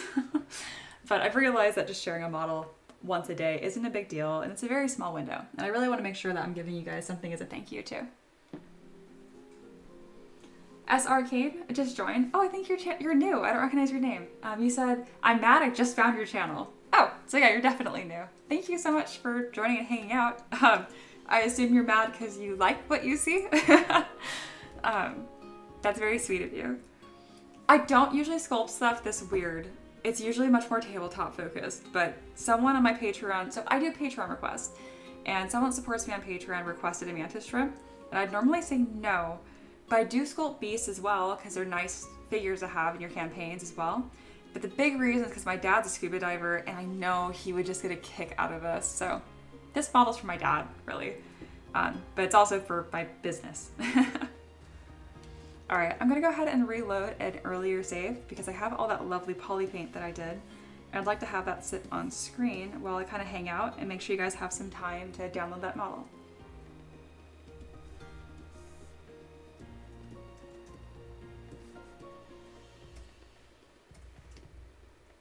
Gosh, he is so funny. This is gonna be a really fun one to print and paint. And says, thank you for sharing him. I love this shrimp so much. I'm glad you do. And I hope you guys get your 3D printer up and running. So you guys mentioned you have it, I think it's an Anycubic Neon Cobra, I think. And that is an FDM printer. It's gonna be tricky to print minis on it, but you scale anything up big enough, it becomes FDM friendly again, generally speaking. Also, FDM printers are just getting better and better. I print quite a few of my minis on, my goodness, my Bamboo Labs. I keep forgetting what the printer is called because to me, Bamboo is very new to the game. I'm so used to like Prusa, Anycubic, but Bamboo has been around for a couple of years and my goodness, their printers are just incredible. Highly, highly recommend. This would be a tricky FDM print, but it's not impossible. I actually have a project running right now that I completely test printed on FDM. I even shared the FDM supported files. Yeah, Eric and Steph, I'm not sure if you guys are into D&D specifically or if you're just here and just enjoying my art. Either way, obviously I appreciate you guys so much. But I do have a project right now that I share the FDM files, not resin, which for you guys I think would be really, really helpful to get started. A couple of these models I believe are supportless too. I'm gonna throw that as well. Bam, here you go. This is a project I have live and it's different because though you can print on resin, all the pictures you see on that campaign, I actually printed on FDM. All models are sculpted, printed by me, blah, blah, blah. That's always gonna be the truth. So yeah. She says, we love D&D too. I'm running a game right now. Oh, cool. Very cool. And she says, oh, whoa, thanks. Yeah, I figure I'd share it, send it to you. I think it's $15 and then you get 26 mimics. And you can never have too many mimics. I also share the not mimic file as well. So really, you actually get normal scatter terrain too. So if you want like trees, chests, tomes, all that kind of good stuff, it's all there. And yeah, you mentioned, yes, that's correct. We are likely going to scale basically any minis up. Yeah, it makes it so much easier. So I'm getting close to launching my website and I'm gonna have a collection that's specifically FDM friendly because I do have some pre-supported models or supportless models that do very, very well on FDM. Token Splash is back. Hi. You said, hello again. Which FDM printers do you use? Currently, I just have one. I moved across the country, so I had to downsize immensely. I used to have a Prusa, Anycubic. Anyway, currently I have a Bamboo Lab X1 Carbon, I believe is what it's called. The names are not very memorable to me, but it is a Bamboo Lab. We do have the multicolor attachment on it. I feel shy saying this, but we didn't pay for it. We talked to Bamboo and I was like, hey, I'd like to try out I asked for the cheapest printer they had. It was like $200. I was like, hey, I'd love to try it out. It's a lot to have out of pocket as an artist, but I want to try it out. And if I like it, I'd be happy to promote or whatever. And they came back with, hey, love your work, and sent us their most expensive printer. So Bamboo Labs is very supportive to their creators. I don't even have any paid partnership going on or anything like that. They just were like, hey, here you go, experiment, do cool stuff. They recently actually did a paid promotion with Jazza. He's a YouTuber and he 3D printed and sculpted and painted and epoxy poured the entire map from Legend of Zelda, like from the original game. And it's pretty incredible. And he used the Bamboo Labs X1 Carbon to do that as well. And Token Splash says, nice, I have those at work. They are good. You have 3D printers at work? What do you do? I know it's kind of personal, but I would love if you shared. I want to know. I know like some dentist office have resin 3D printers, but Bamboo, that's FDM. 3D printers at work. Your work is cool. Oliver says, oh wow, that's great. Congrats. Right? And to be clear, I didn't send the email asking for this printer. My husband did, because my husband has gall, as I would say. When he told me he sent that email, I'm like, you can't just message companies asking for stuff. And he's like, well, I figured I'd try. Needless to say, Ricky is more of the business side of M3DM, and thank God for Ricky. I would never ask. I'm gonna sit here and sculpt my shrimp and then share it for free. Yeah, solid business plan, I know. All right, I'm gonna be signing off somewhat soon, but thank you guys for hanging out. If you're just tuning in, sorry you guys missed the live part of the stream. You're welcome to rewatch, of course. But just know that I stream every single day pretty much at 11 a.m. Eastern time, no matter what, Monday through Friday. And I'm thinking about doing some bonus streams on the weekend because this has just been a really good time. Oliver says, same. I convinced my workplace to buy a machine for the different hobby clubs decorations. Nice. And mention, that's so cool. I love when companies support artists, right? I also watch Jazzy sometimes. He's great too. Isn't he? He's a lot. I imagine he does not have that same level of energy in person, but the persona he has on YouTube, I like it. It's very energizing.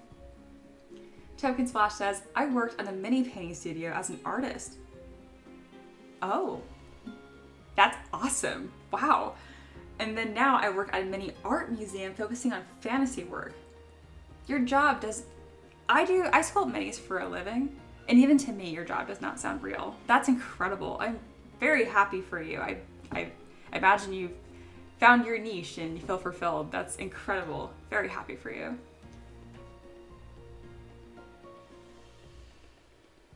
I'm just sitting here feeling a little smug. I feel like I have the best viewers. Like, you guys always have so many interesting things to share. You also literally help improve my models as I sculpt. Just feeling a little smug. I think you guys are the best. And yeah, Taylor and Ed both talking to Token like, your job is insane. It sounds amazing. Yeah, it's about my thoughts exactly. Gosh, I can't believe how quickly I finished this model today. Usually takes me over 4 hours. But I'm also slow on stream. Token Slash says, it is. Hasn't opened yet, but we are working on it. Very, very cool. Well, when you do open, feel free to promo and share your services and advertise here like crazy. I have no issue with that. Speaking of, I'm going to invite you guys to my Discord channel. If you want to join, Discord is not for everyone. Anyone that's joining this, like lurking the stream, you're welcome to join. It's usually just my Patreon community, but I own it. I can do whatever I want. So feel free to join.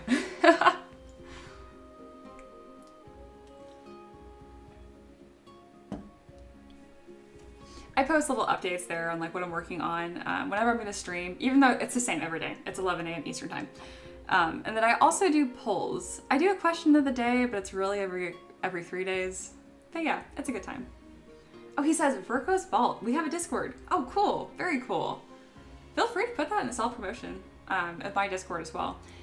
My Discord isn't huge, but we have like 700 members last time I checked. So it's something. Usually, I don't allow people to promote their servers in my server, but this is different.